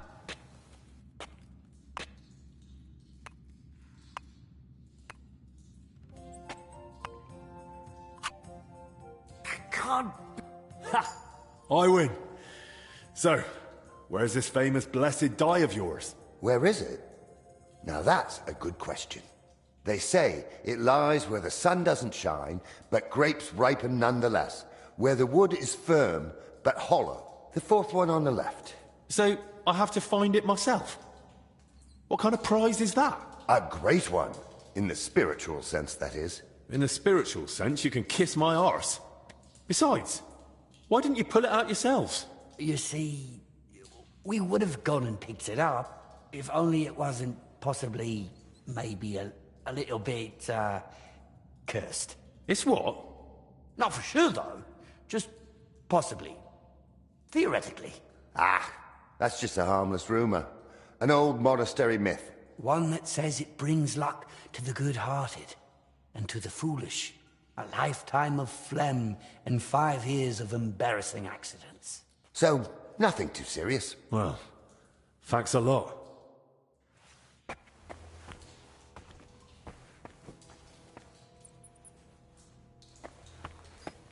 Come on, then. Show us what you can do. Unless you're playing for the first time.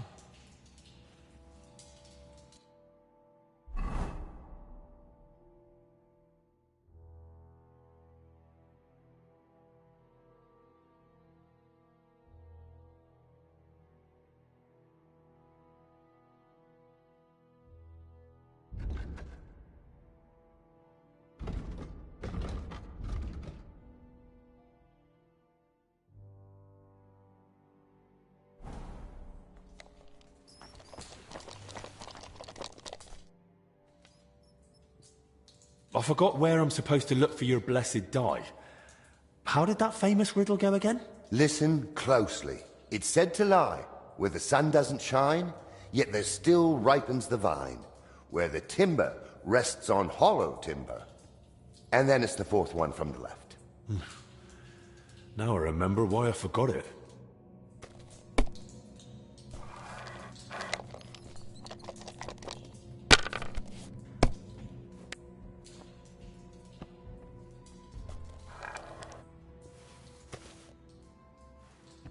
Sinful luck, always luck.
At your service, sir.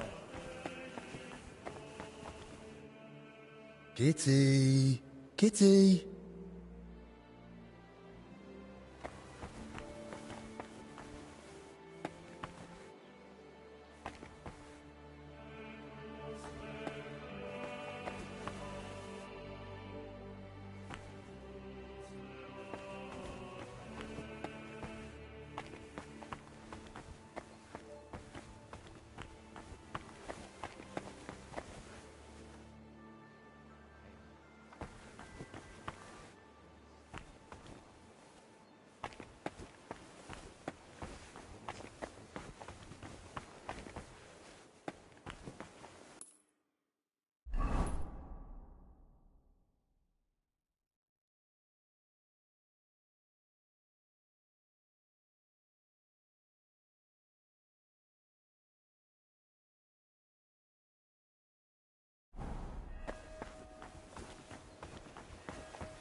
God be with you. Keep the peace, and we'll stay friends. Greetings.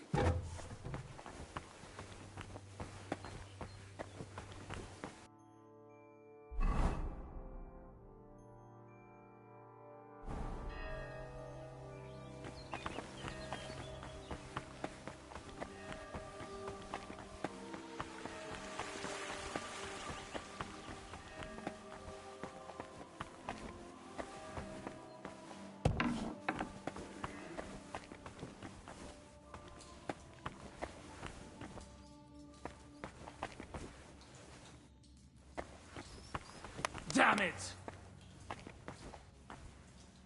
What? What? Huh.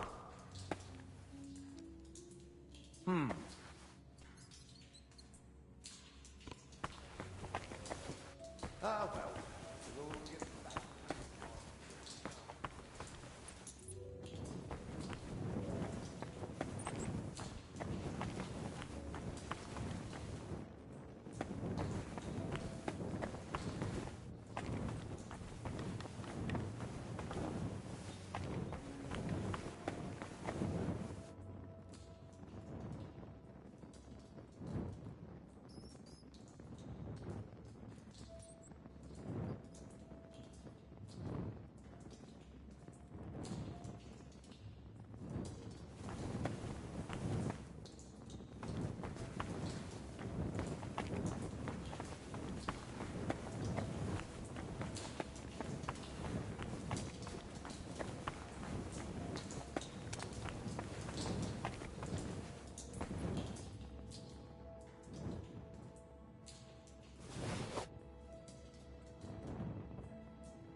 not much here.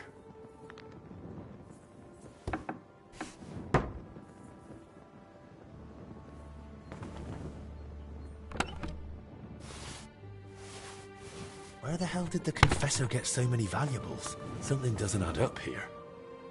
So that's why the Confessor wanted flowers from me. He must like them.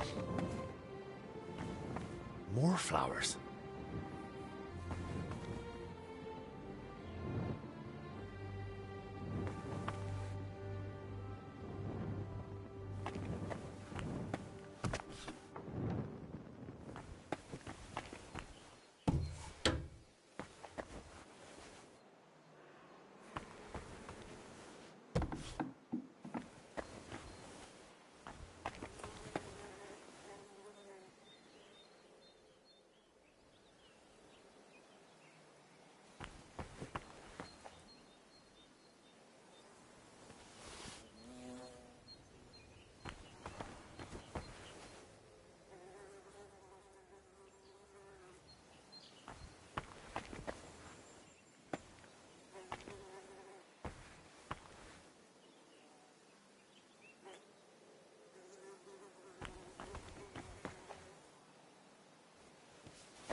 Our Father, who art in heaven, hallowed be thy name.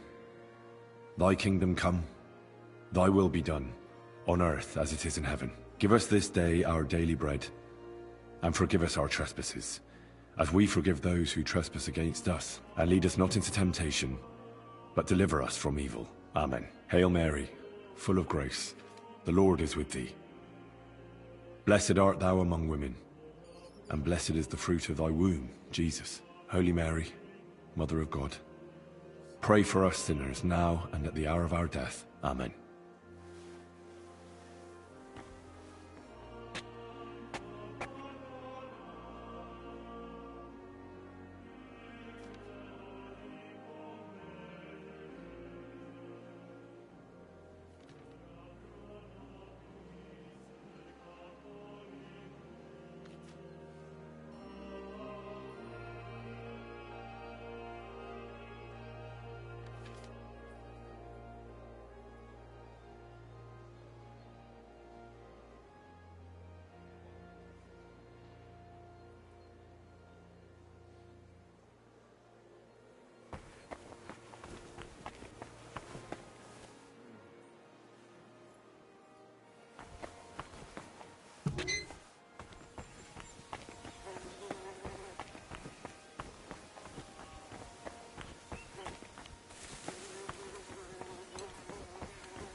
God be with you. Keep the peace and we'll stay friends. Yeah. Leave me alone. Ah, just you wait.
What the?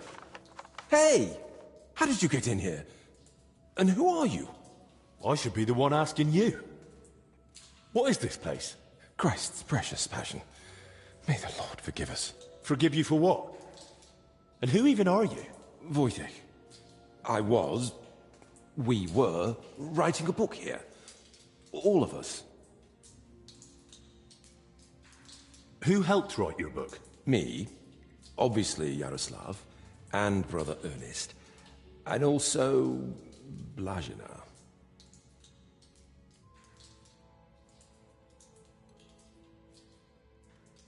And what was Blazina doing here? She's a maid. She probably can't write. And women aren't allowed in the monastery, are they? Hard to explain when you don't even know what we were writing here. And how are you feeling, anyway? Are you all right? Yes, at least for now. No symptoms? Weakness, rash, fever, anything? Nothing like that, I swear. If you start feeling bad, report to the infirmary at once. Understood? Of course. What book are you talking about? Brother Yaroslav was translating a book called the Decameron in the scriptorium. And once he'd finished that, he started working down here. When Yaroslav started translating the Decameron, he soon realized what it was really about. He became afraid that if Brother Crispin, or, God forbid, the abbot, found out, they'd forbid him to continue the translation. They might even have the book destroyed. What a loss that would be. So once he'd finished the translation, he hid it down here instead. So, what's the Decameron actually about? That's not such an easy question. And you don't look like someone who came here to talk about literature. Then at least tell me why Yaroslav was afraid to hand over the book. Because it represents a new way of thinking. It doesn't focus so much on our Lord, but more on man. On human virtues, vices, good and bad intentions, and all the forms of love. Really? All of them? All of them. Mind you, the book pokes fun at the church a little. And you, as servants of God, were fine with that? It mocks your faith. I said the church, not God. There's a difference, even if not everyone wants to see it. Right. So what was Yaroslav working on down here, then? The Decameron left a strong impression on him. He decided to write a book of his own, in the same spirit, to celebrate what is as valuable to man as love, or the spiritual life. He later asked Brother Ernest and me to work on the book together. And what exactly did Yaroslav want to write about? About humor, wit, laughter. About everything that can make a person laugh. Oh, I like that. I enjoy a good laugh just about any time. Then you and he would have got on well. Yaroslav believed that a sense of humor could help a person in hard times just as much as strong faith could. There's something to that.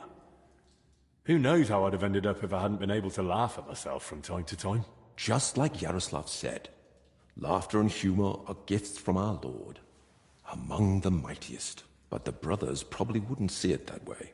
That's why we met and worked in secret.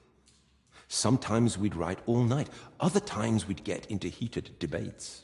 And sometimes we just tried to outdo each other with witty sayings. So, basically you were sitting down here telling jokes all night? Among other things, but mostly we were working. Go on then. Tell me one of the jokes you came up with. Now? All right then. All right. Here's one. Do you know why monks lie down in the meadow among the sheep? Because they're waiting for the good shepherd.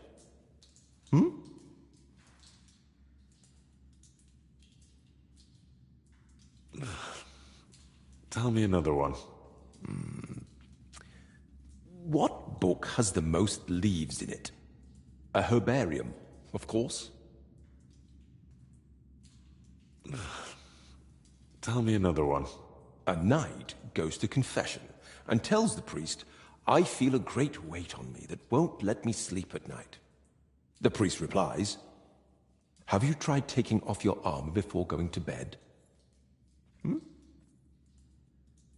All right, that's enough. I'd like to ask you something else. What about the elder confessor, Stephen? Was he never part of this? He's got nothing to do with it. He doesn't know a thing, unless someone slipped up during confession.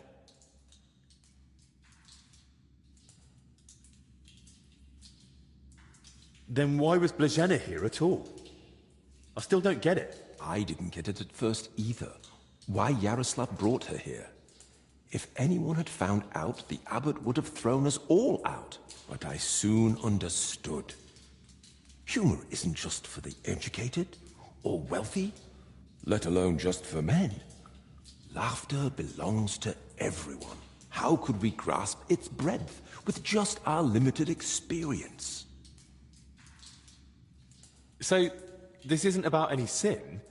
Blazena's just funny? More than that. Her laughter, sense of humor, her knack for knowing when to make a joke. It's a true gift from God.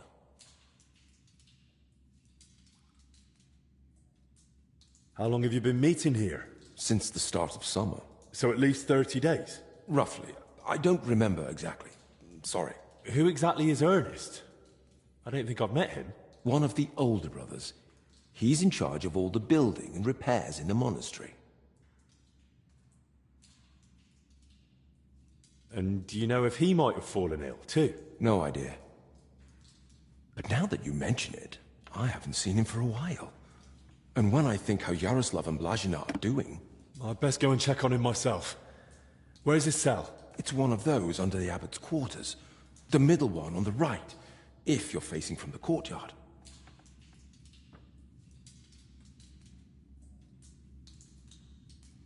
I've heard enough. I'll go and check on Ernest now. Wait. What about me? What's going to happen to me? I told you, if you're not feeling well, go to the infirmary. Albic will take care of you. Don't worry. I meant our book. Please, don't tell the abbot about it. We weren't doing anything wrong, but if he found out, he'd throw us out.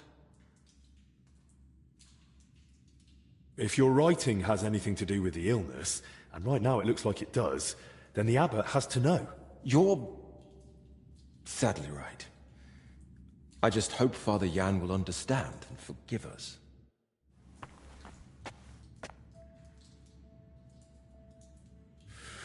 Whew, it's damp, chilly, but the air is clean. If the disease really spreads through foul air, then they must have caught it somewhere else.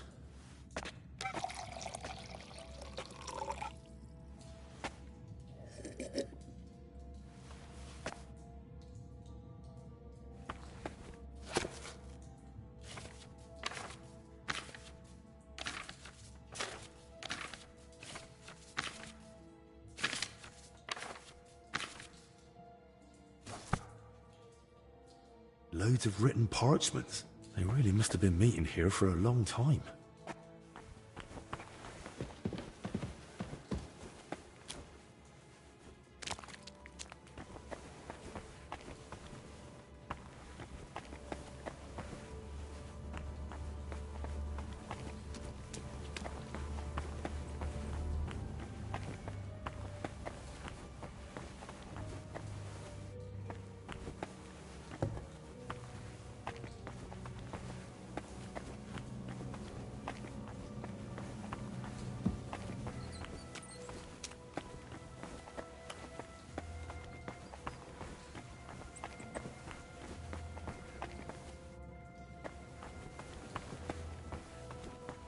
Still all right. It'd be worse if you already had... Here he is! A thief! Catch him!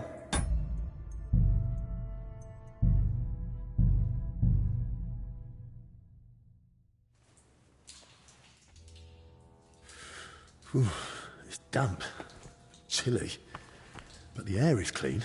If the disease really spread through foul air, then they must have caught it somewhere else. Loads of written parchments. They really must have been meeting here for a long time.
Christ! I'm too late.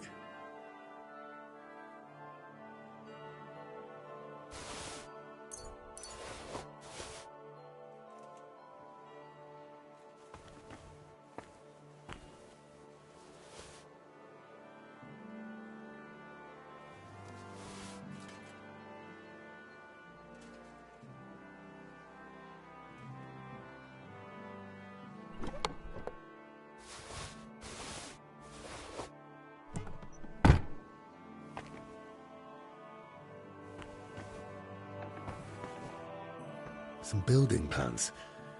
Looks like a church, and underneath, probably a crypt?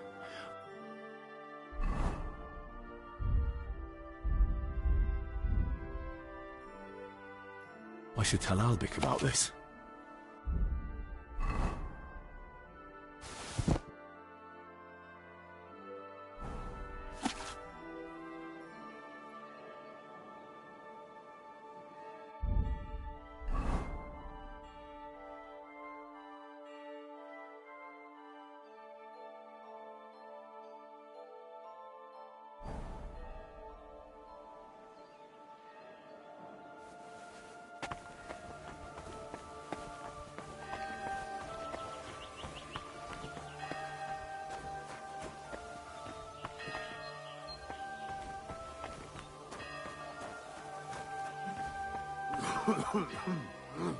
I'm always glad to see polite people like you.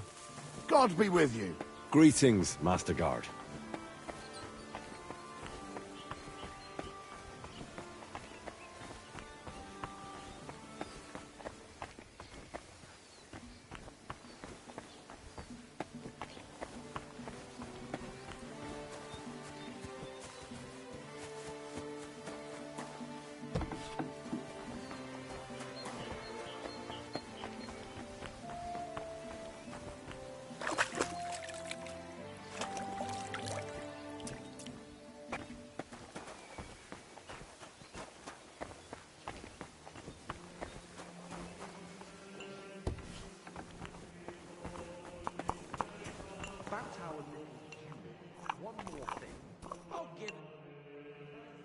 Tell me a bit more about yourself.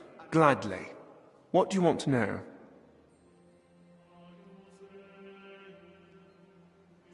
Serving as King Sigismund's personal physician must be a huge responsibility, eh? Responsibility, too. But above all, it's constant alertness. You have to know how to act, but also how to anticipate.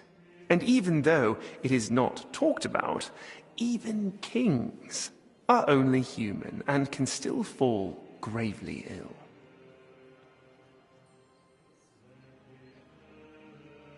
Albic mentioned the two of you treated King Wenceslas once. That's right. It all turned out fine in the end, but there was a moment even Albic was worried it was beyond his capabilities. What was wrong with Wenceslas then? As his physician and confidant, Albic kept it to himself, but I had my suspicions. Now that I care for his brother, I can deduce what's hereditary and what Wenceslas brought upon himself with his, well, let's say, more unrestrained lifestyle. Is King Sigismund ill? If he was, I surely wouldn't be discussing it with you.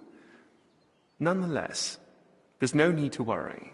His Highness is in good health.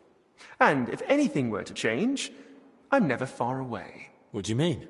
A few years back, someone tried to poison the king. They mixed it into his cup of wine. And he drank it? Thankfully, I noticed the odd colour and sediment at the bottom. They had a waiter try the wine, and, well, I couldn't save him, unfortunately. Since then, there's been a shortage of waiters at the royal court. Strangely enough, nobody wants to do the job. No wonder. Did I hear correctly that you're from Prachetiec? How is it there? My, you have a good memory. Yes, I am. But, to be honest, I left there years ago to go to university and haven't had the chance to go back yet. So you haven't seen your family since then? I'd married myself to the king's service.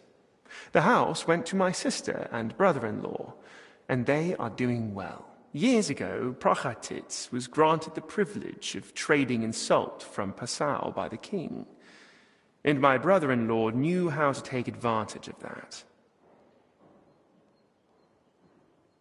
Thanks. That'll be all. No problem. I'm gonna die of boredom in here. Can't you at least be quiet while you do it?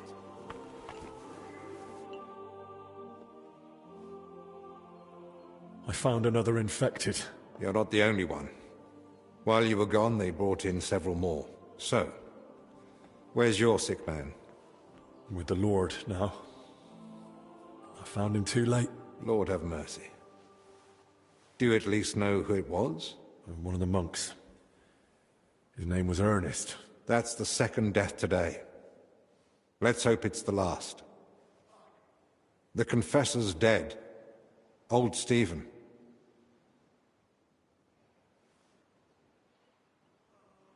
Well, you said yourself that at his age... True. But old or young, every life is precious. At least now he's in no more pain. And what about you? Did you find out anything about the others who are sick? Do they have anything in common?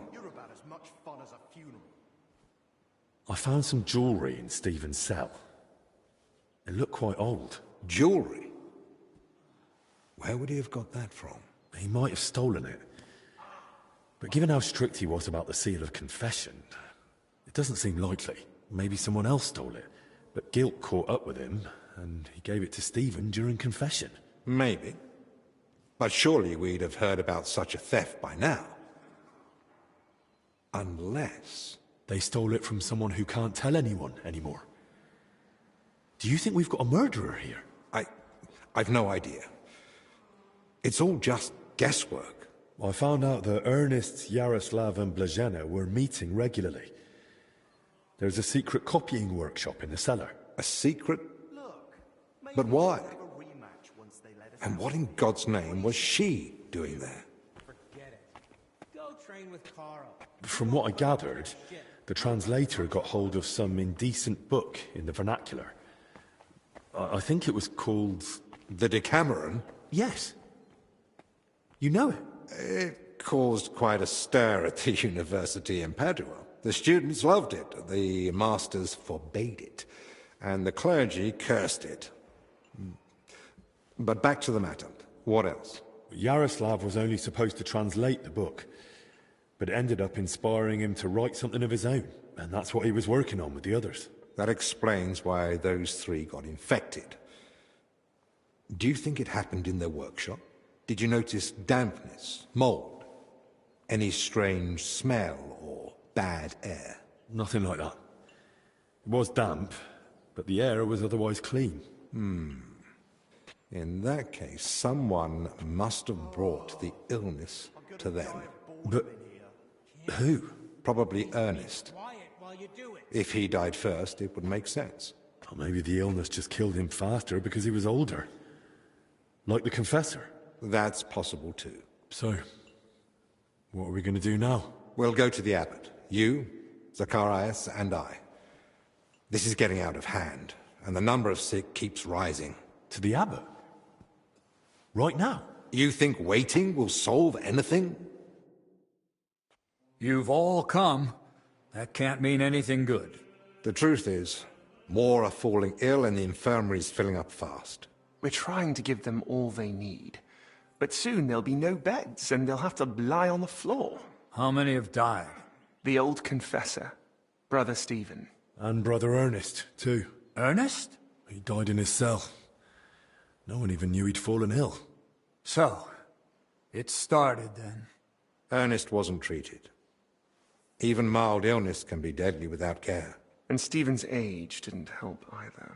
When the Black Death last swept the town, it also started slowly. The old, the sick, those no one missed were the first to die. And then we couldn't even bury the dead in time, let alone give them the last rites. Now, the Lord is punishing us for it. We do have some good news. With Henry's help, we might soon uncover where the infection's coming from.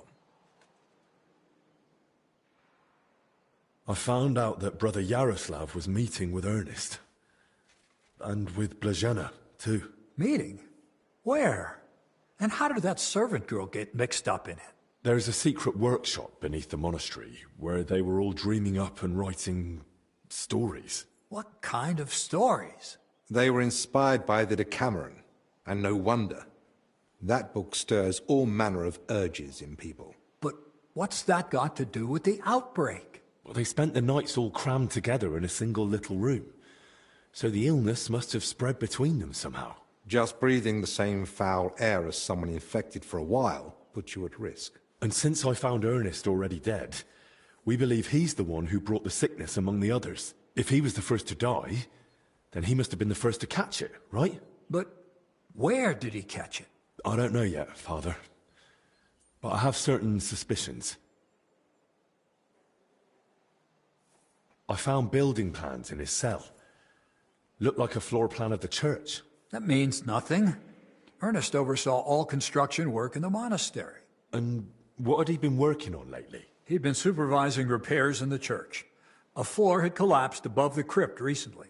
He was assigning tasks to laborers and overseeing the work. Which crypt do you mean? Some important nobles are buried there. But most of all, it's the tomb of my predecessors. May their souls rest in peace. That might be the source of the foul air. The illness could have spread from the exposed crypt.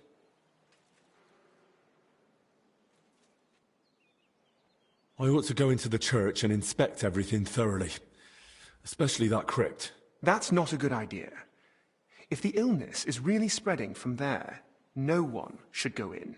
I understand your concern, Zacharias. But Henry is right. At this point, it's just a supposition, and we must put it to the test. Enough. What nonsense is this? No one's going into that crypt. The disease is spreading. The infirmary is full. We've already got 2 dead. Father, I understand you're afraid, but... Afraid? I'm not afraid. I bear responsibility for the whole monastery, for every living soul. And it's my God-given duty to do everything I can to protect them from the plague. Father, wait. Just give us a day. 2 at most. I'll just find out where the sickness came from. You won't get another hour. The monastery is to be sealed. No one goes in, no one comes out. All the monks are to withdraw to their cells. What about us? You want to keep us here against our will? I don't want to, but I must. And at the same time, I humbly ask for your help. Believe me, you'll be repaid when the time is right. You came to me with a certain request. Help me, you may consider it granted. It's for the best, Albec. Even if it turns out not to be the plague, it's still a deadly illness, and we're within sight of the town. If it spreads to Kuttenberg, It'd be a disaster. I know. But as you wish. I'm sorry, Henry. But I'm afraid we have no choice.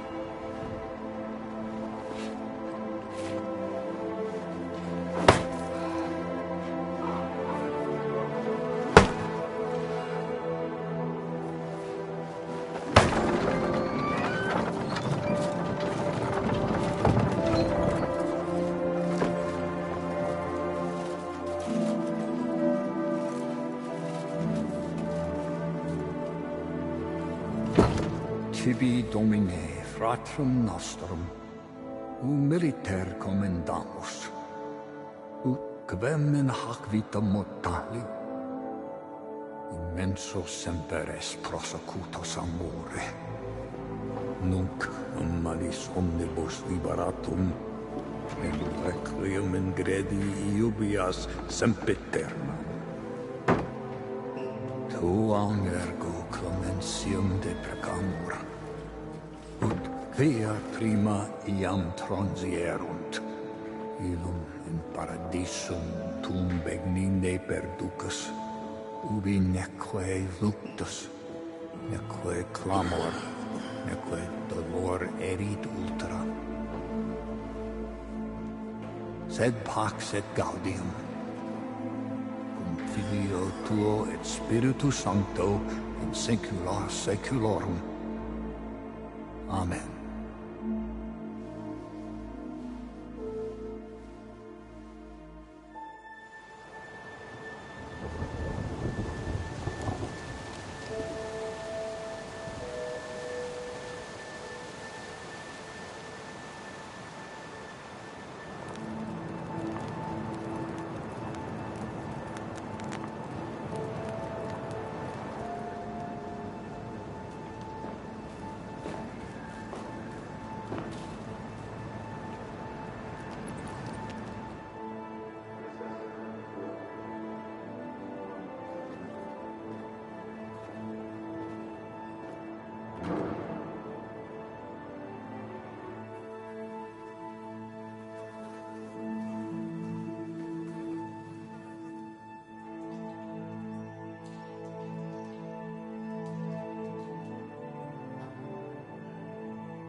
What now?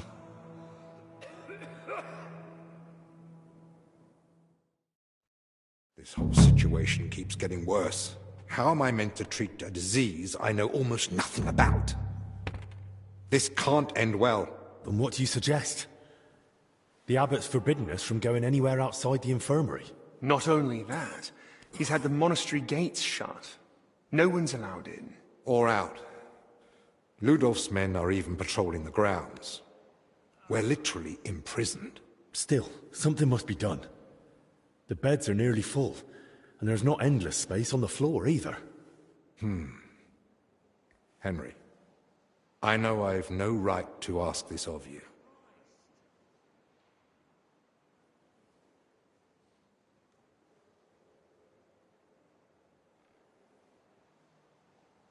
Oh, now you're suddenly glad of your escort to the monastery, eh? For someone who only got here thanks to Albec, you've got a cheek, don't you think? Easy, my friend. It's all right. Henry, what matters is the situation we're in, not how we got into it. What matters is how we handle it. I admit we need your help. Here's another chance to prove yourself. And hopefully, I won't lose my spectacles this time. Forgive me, sir. I didn't mean it badly. What should I do? Search the church crypt.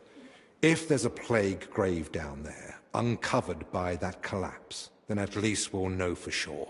But surely no one would have buried plague victims there. That's where the abbot's tombs are. I'm not looking to confirm it. On the contrary, I want to rule it out. I still don't believe we're dealing with plague. I'll stay here and tend to the sick. Let me assist you, friend. Thank you. I appreciate that. There's enough work here for the both of us.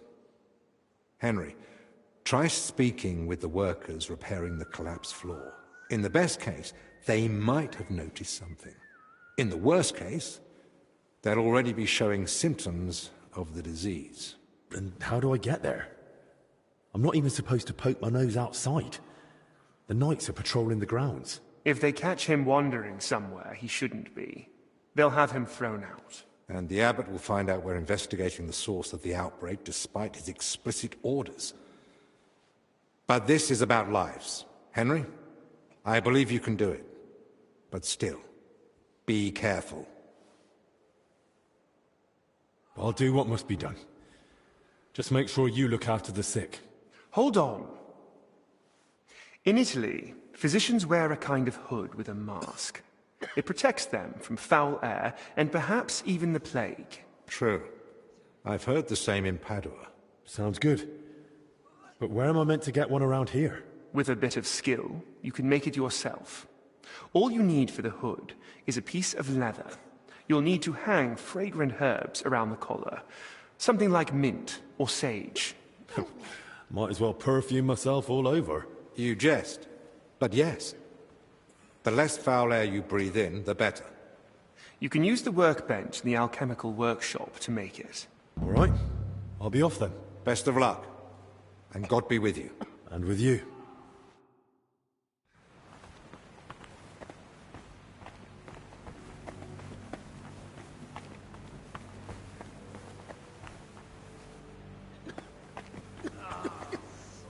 Maddie, it's you. I wanted to help you, but it looks like I only made it worse.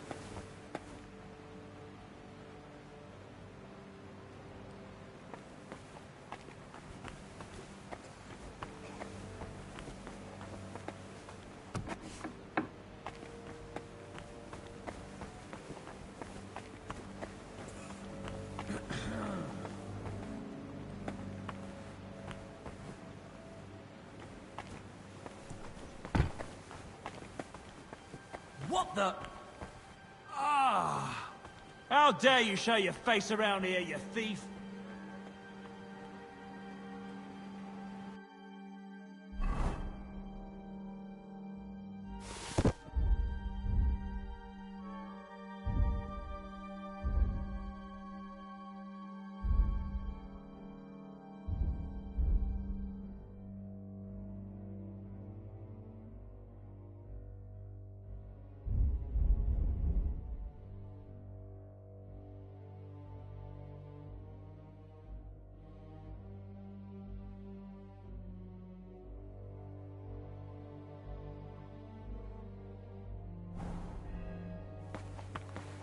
God!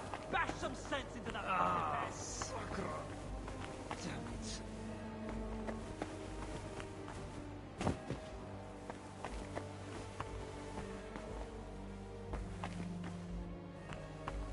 Oh, Christ!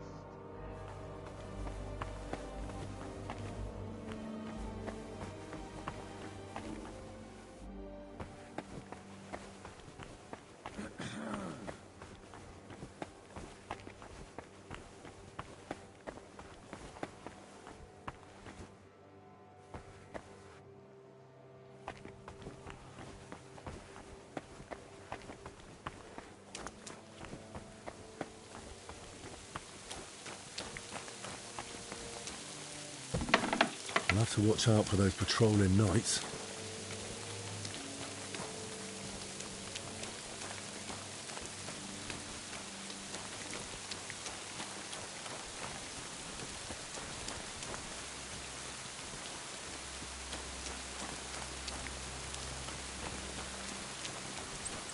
You'll pay for your thievery, just you wait.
That's him! Stop right now!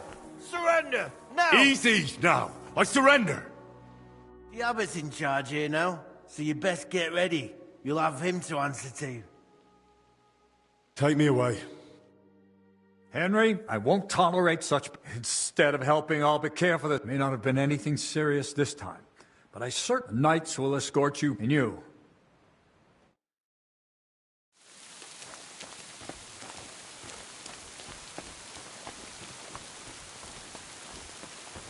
How long do you think we'll be standing here?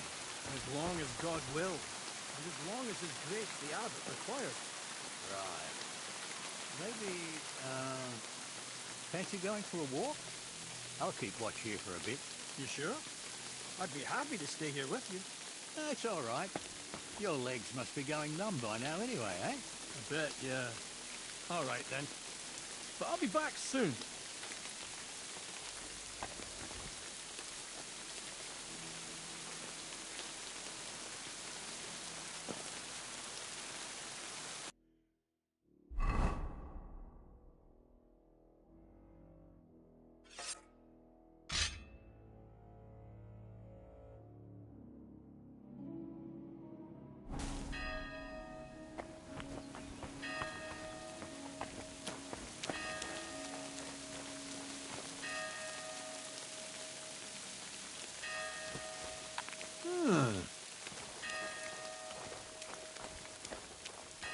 What's that?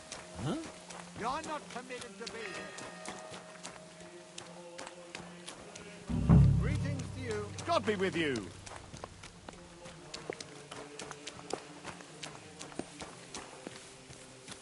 I apologize.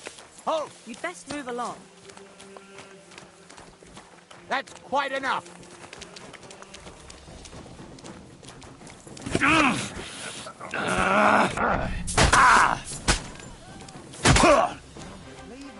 Take that! Too slow! Now you'll see what we do with criminals! There's a burglary! Hurry!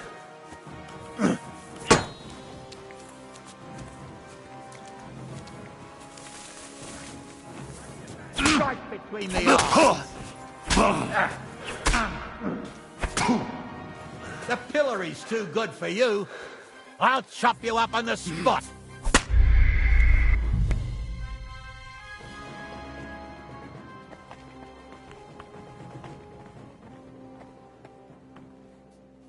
How dare you show your face around here, you thief!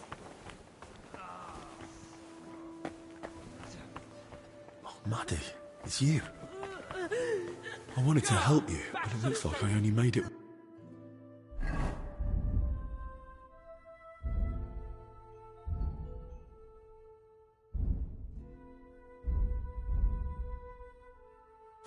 worse.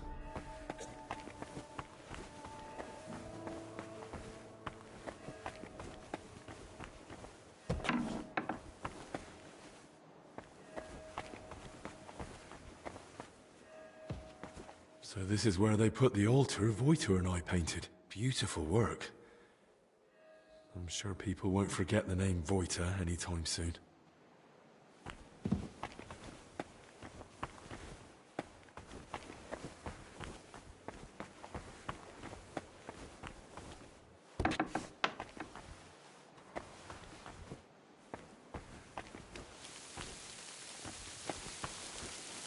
I'll show you, you thief.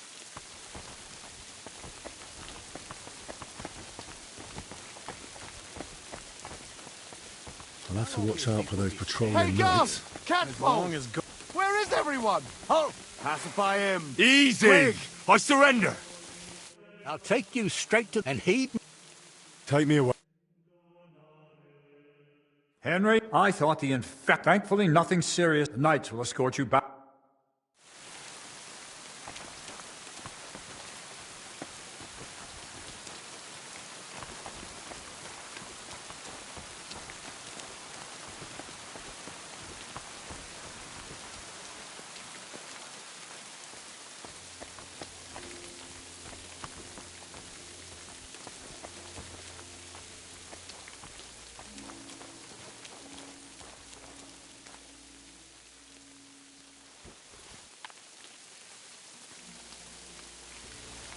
What's that?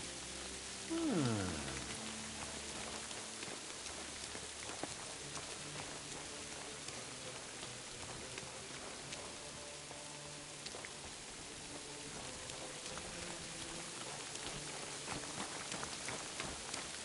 know how I mentioned those...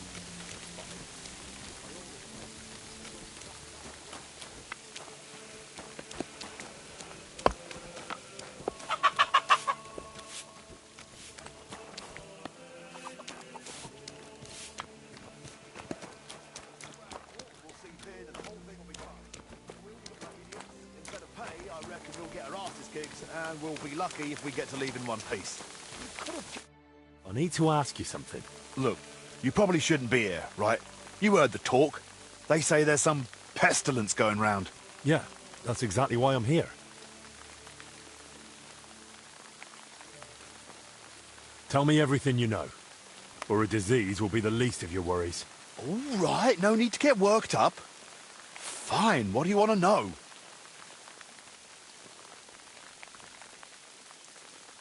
Have you noticed anything odd lately? Suspicious? What, during work?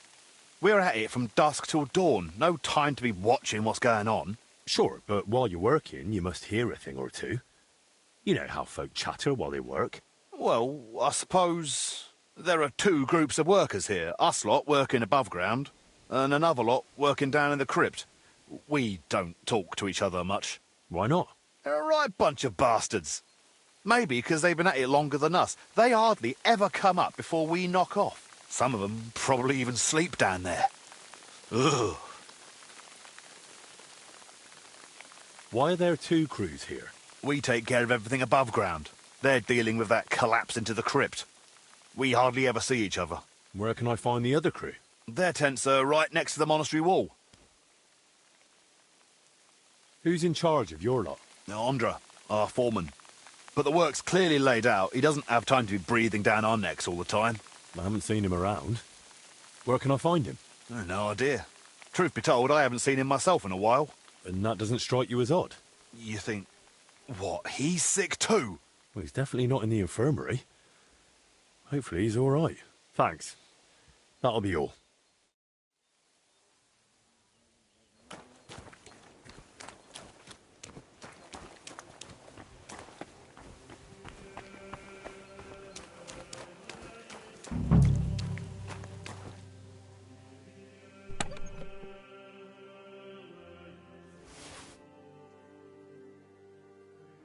Oh.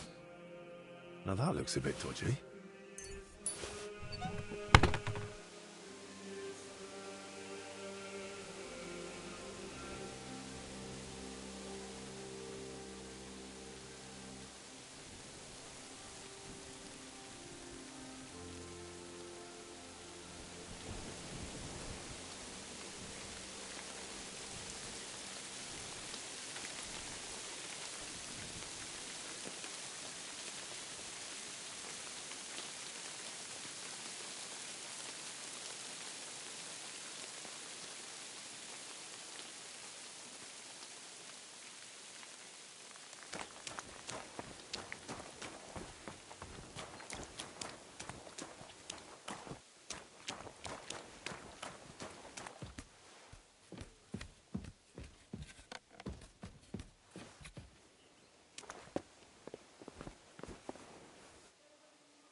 What's that?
Kitty! Kitty! Please leave. Did you not hear the abbot's orders? Forgive the intrusion, Brother Librarian. An apology will not spare us this dreadful illness, but obeying the abbot's orders might. Haven't you heard them? I moved in here so I could continue my work and keep the mandated solitude. So leave me in its safe embrace and go away. I understand, but I've come on an urgent matter. And I'm urgently asking you to leave me be. I don't want to catch the illness and stand before the Lord. Not yet.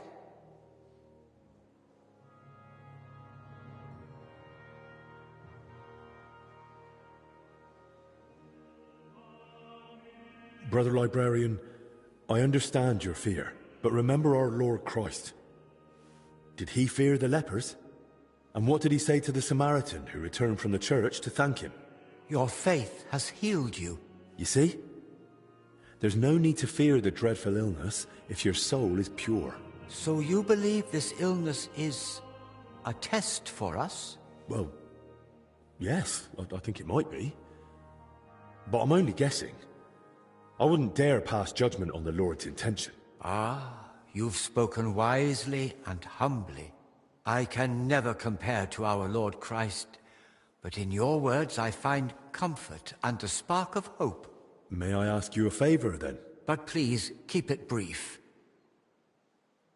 Brother Librarian, I need your help. What is it? This might sound odd, but do you have that book where I could find a recipe for aromatic oil? My answer may sound even odder. I do. It's on the stand over there.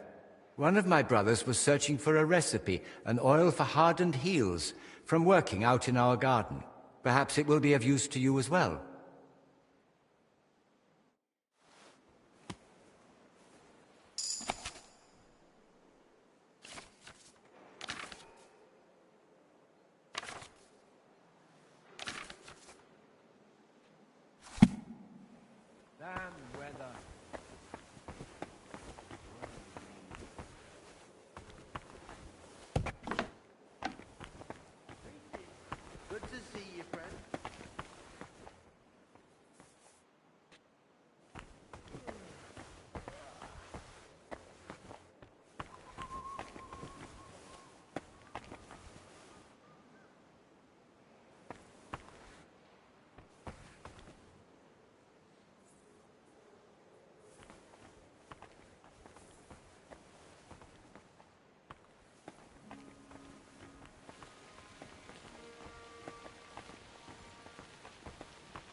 I've got everything I need to make the plague mask. Now, just to actually make it.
I hope this works.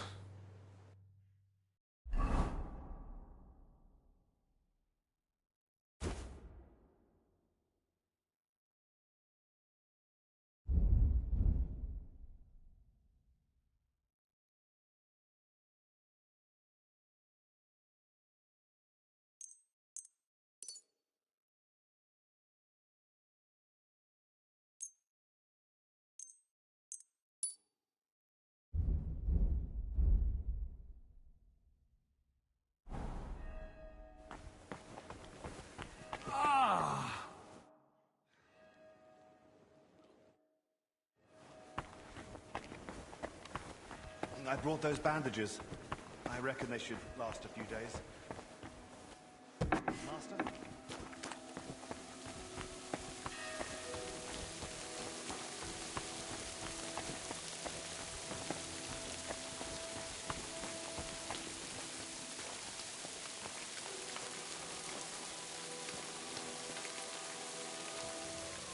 What's that?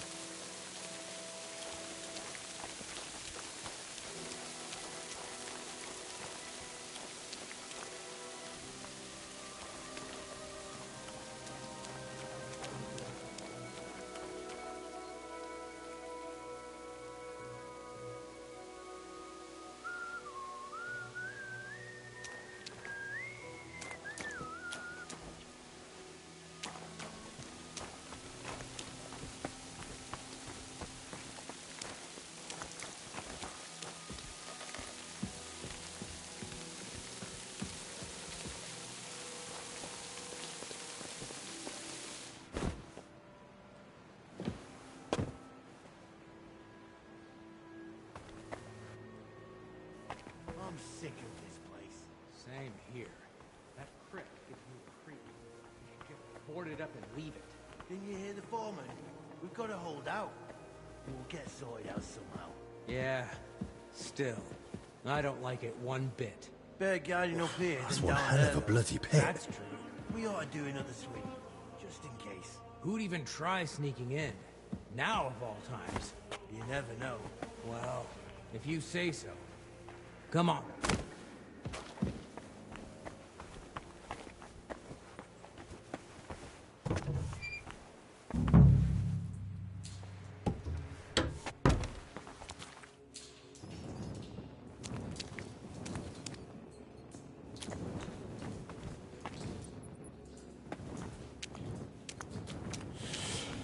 Let's hope the mask does the trick. A map of the underground.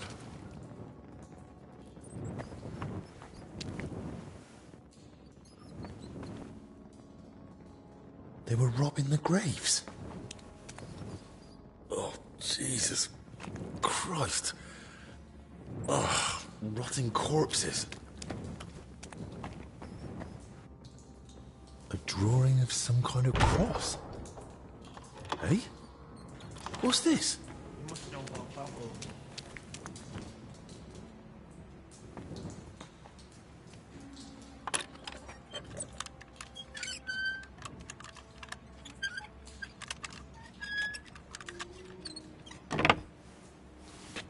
something on him. We must.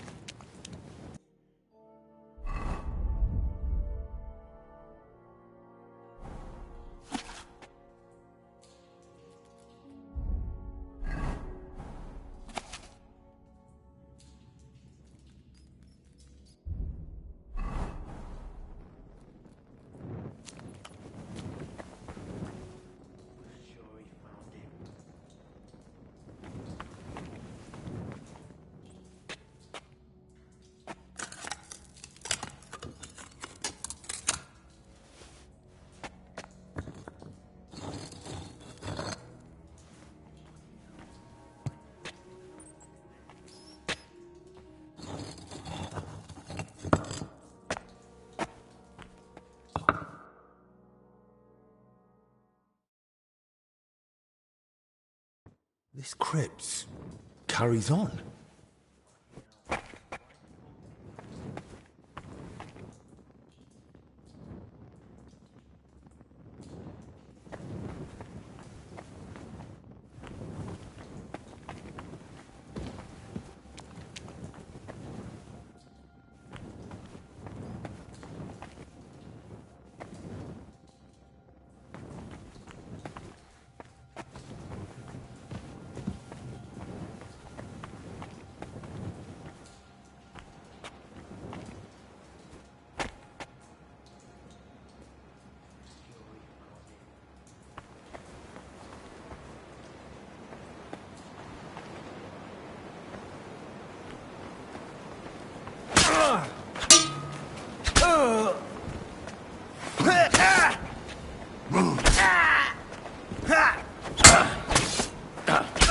I need to get back to Albi.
Christ, Albic! What happened? Are you alright? I am, yes. But it looks like we've been robbed. Why? And who did it, for Christ's sake? Gentlemen, please. Keep it down. You're disturbing the patients. For God's sake. What happened here? What a mess. And what do you think? Someone was clearly looking for something. But there's nothing of value here. Well, actually... Albic! You brought them here? What were you thinking? And was I supposed to leave them unsupervised? And? Were they stolen? Thank the Lord, no. I still had them on me. Can someone tell me what exactly was nearly stolen? As you know, Henry, I spend a good part of my life at King Wenceslas's court, tending to his health. Thanks to that, I learned much about his private life, what ailed him, how and when he got injured, and what treatments I used. I recorded all my findings and methods, partly in case anyone cast doubts on them, and partly for others to copy, if necessary.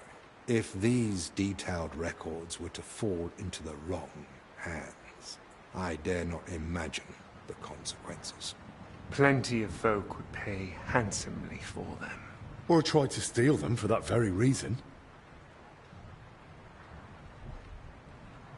So what now? Do we report this to the abbot? I don't think that would be wise. After all, nothing's actually been stolen. And I'd rather not trouble him unnecessarily. Exactly. After our last meeting, I think we all benefit from a bit of distance. But we still don't know who to suspect. Surely you realize the abbot himself might be interested in those records. Father Jan? Nonsense. We've known each other for years. Not quite well enough. When he heard you were coming, he was pressing me to persuade you to let him read them. But that's out of the question. Absolutely not. That's exactly what I told him. The look on his face. If looks could kill, I'd be dead. How did he even hear about them? Their existence is no secret. Even King Sigismund mentioned them to me once or twice. And if he ever said anything in front of the abbot... And the thief waited until the monastery was closed? So, Albic isn't leaving. Even if he wanted to. Let's not jump to conclusions.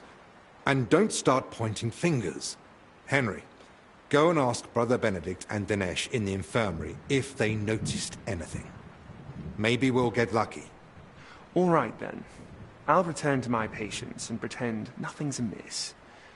No need to alarm them over this. Right. Agreed.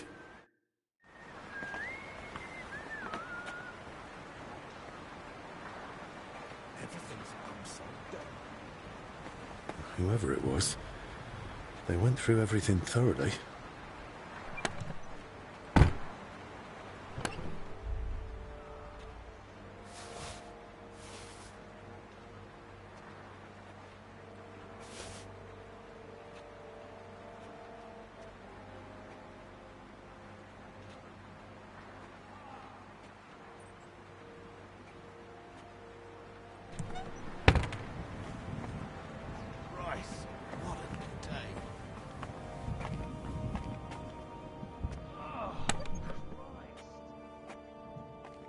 Lord have mercy.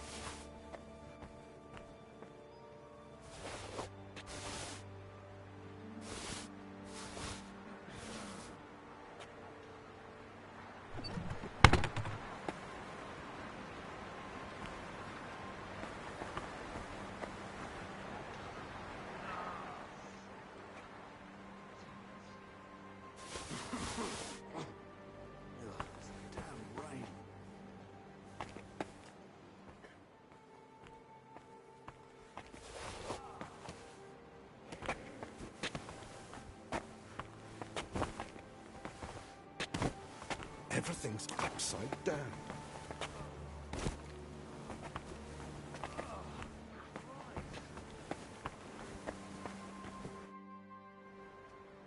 Did you see anyone go in or out of our room? I'm not sure. I think I saw a monk go in. I couldn't say who. A monk? You mean Benedict? No, it wasn't him. But hard to say. Damn it, why do they all look the same in here? Yeah, it's not exactly helpful, I know. Any idea when that was? Roughly an hour ago. Maybe 2. Has something happened? Damn it. Never mind. Better if you ask Zacharias.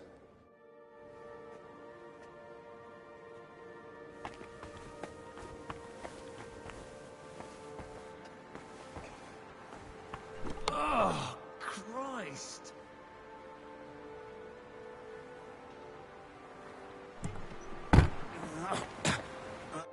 God be with you. What do you need? Did you notice anything suspicious this past hour? One of the sick men has been throwing up constantly, and I suspect another one's faking it to skip work. No. I need to know if anyone's been nosing around our room. I spent most of my time with the vomiting one, or out in the yard scrubbing his bedding. I didn't see anyone.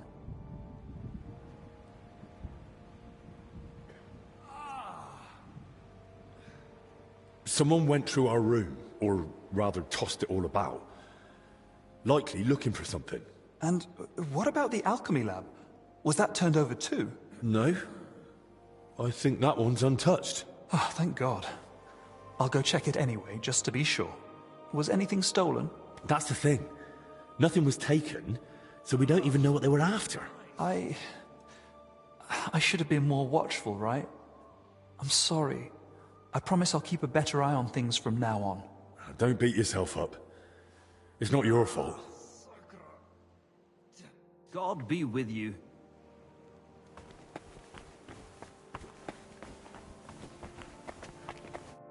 I spoke with Benedict and Dennis. Neither noticed a thing. I thought as much. We've all had our hands full here, so we still know nothing. I might have something, but I'm not sure yet how it ties to those records. What do you mean? I went down to the crypt, and I found open tombs and rotting corpses. Good God! No sign of a mass grave, though. Just individual tombs. That's both good and bad news. At least we can now rule out the plague. But if the workers caught something from the air around those tombs, then anyone else could catch it too. Why did they even open them? They were probably looking for something inside. I found this sketch. That looks like the emblem of the Kingdom of Jerusalem. But why would they look for it among deceased abbots? Even putting aside that it's sacrilege, I don't see the connection. Nor do I. But there must be one, because they locked me in the crypt over it. What? I ended up slipping out another way, but the foreman was waiting outside the door. And? He didn't end well.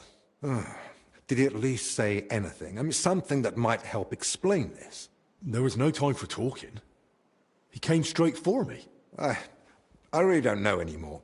This sort of thing ought to be reported, but who can we even trust here? Maybe we'd better keep all this to ourselves. For now, at least. You might ask Crispin about the coat of arms too. With luck, he'll find something in the archives that sheds some light on how it all connects to those open tombs. But best do it tomorrow. This evening's been more than enough. One adventure a day is plenty. Agreed. Let's clear up the room, then sleep.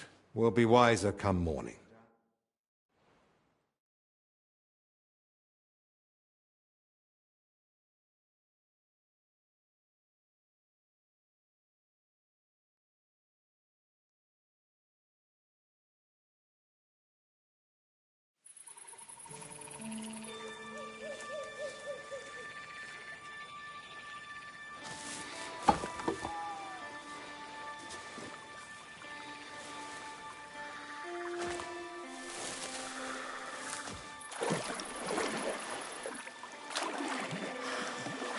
Saved.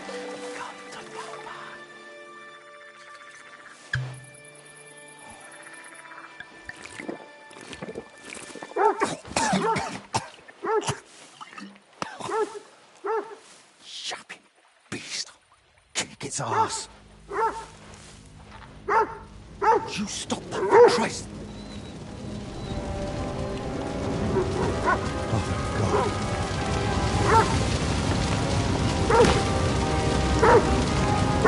Oh,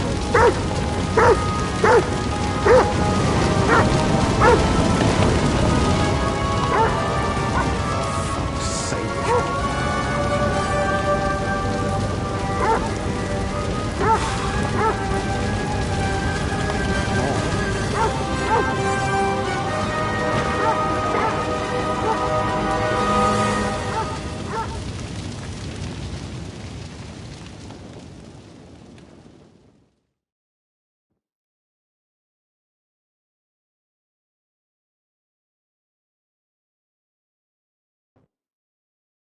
Good morning, everyone. I trust you've had a decent sleep. The sick are waiting, and being tired doesn't excuse us from our duties. All right, give me a moment.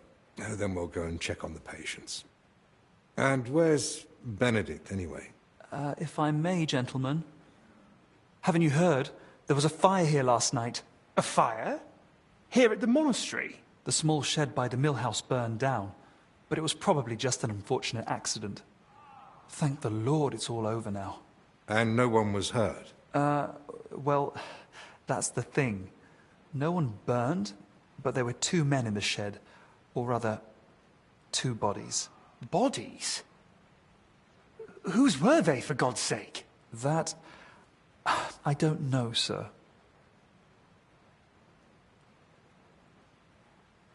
And how do you know they didn't die in the flames? Just because they weren't burnt to cinders doesn't prove anything. I didn't see them, but they said there were no burns, and it didn't look like they'd suffocated either. So, how did they end up there? What killed them? Didn't anyone tell you about them? They were sent to be washed, but the washers noticed, signs.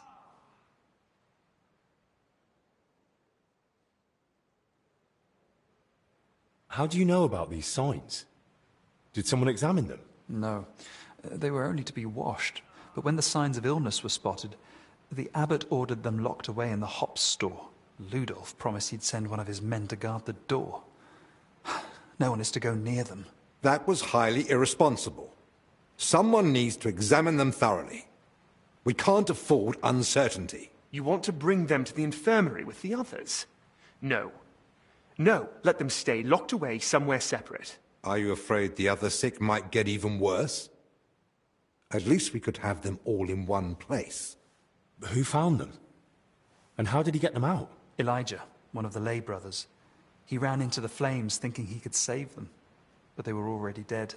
And what was he doing outside in the middle of the night? You don't suppose he had something to do with it? He's never been any trouble. There's no reason to suspect him. Was anyone else there besides Elijah? No, or at least no one I know of. I'll leave you to it now. If you need me, I'll be with the sick. I'm going too. Disease? Fire? What next? A swarm of locusts? First they ransacked my room, now this. I don't like it one bit. Do you think the fire's got anything to do with what they were after in your chambers? Who knows? I feel like someone wants us gone, and they're trying to frighten us into leaving.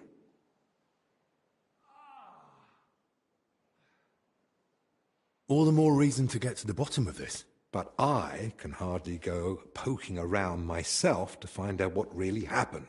Don't worry. That's what I'm here for. Well, maybe Zacharias was right after all.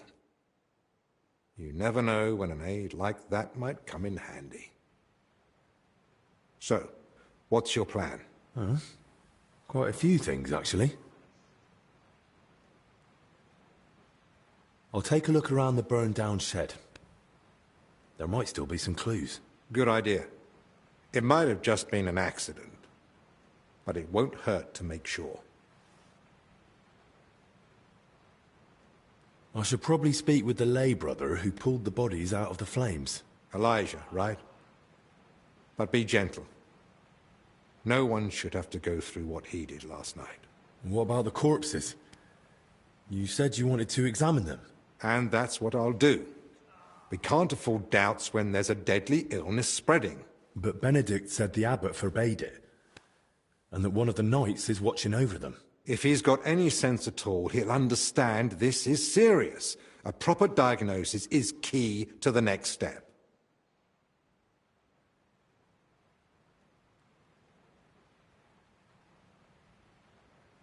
Whoever it is, he's still following orders. He'll know the risk if he disobeys them. So what do you suggest I do? Leave it to me. So what you're saying is, use an unorthodox approach.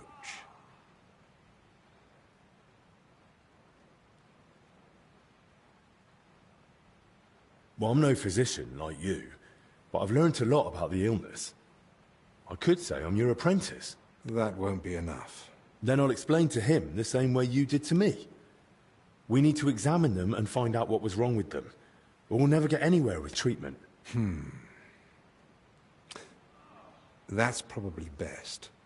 But you must examine them thoroughly. And don't be repulsed. So, what exactly should I be looking for? Anything unusual. You know well the symptoms the sick here have, but a keen eye may spot other signs too. If you're not sure, just try to remember what you saw. If you describe it to me later, I should be able to identify it. I can't think of anything else. Nor can I. Well then, best of luck.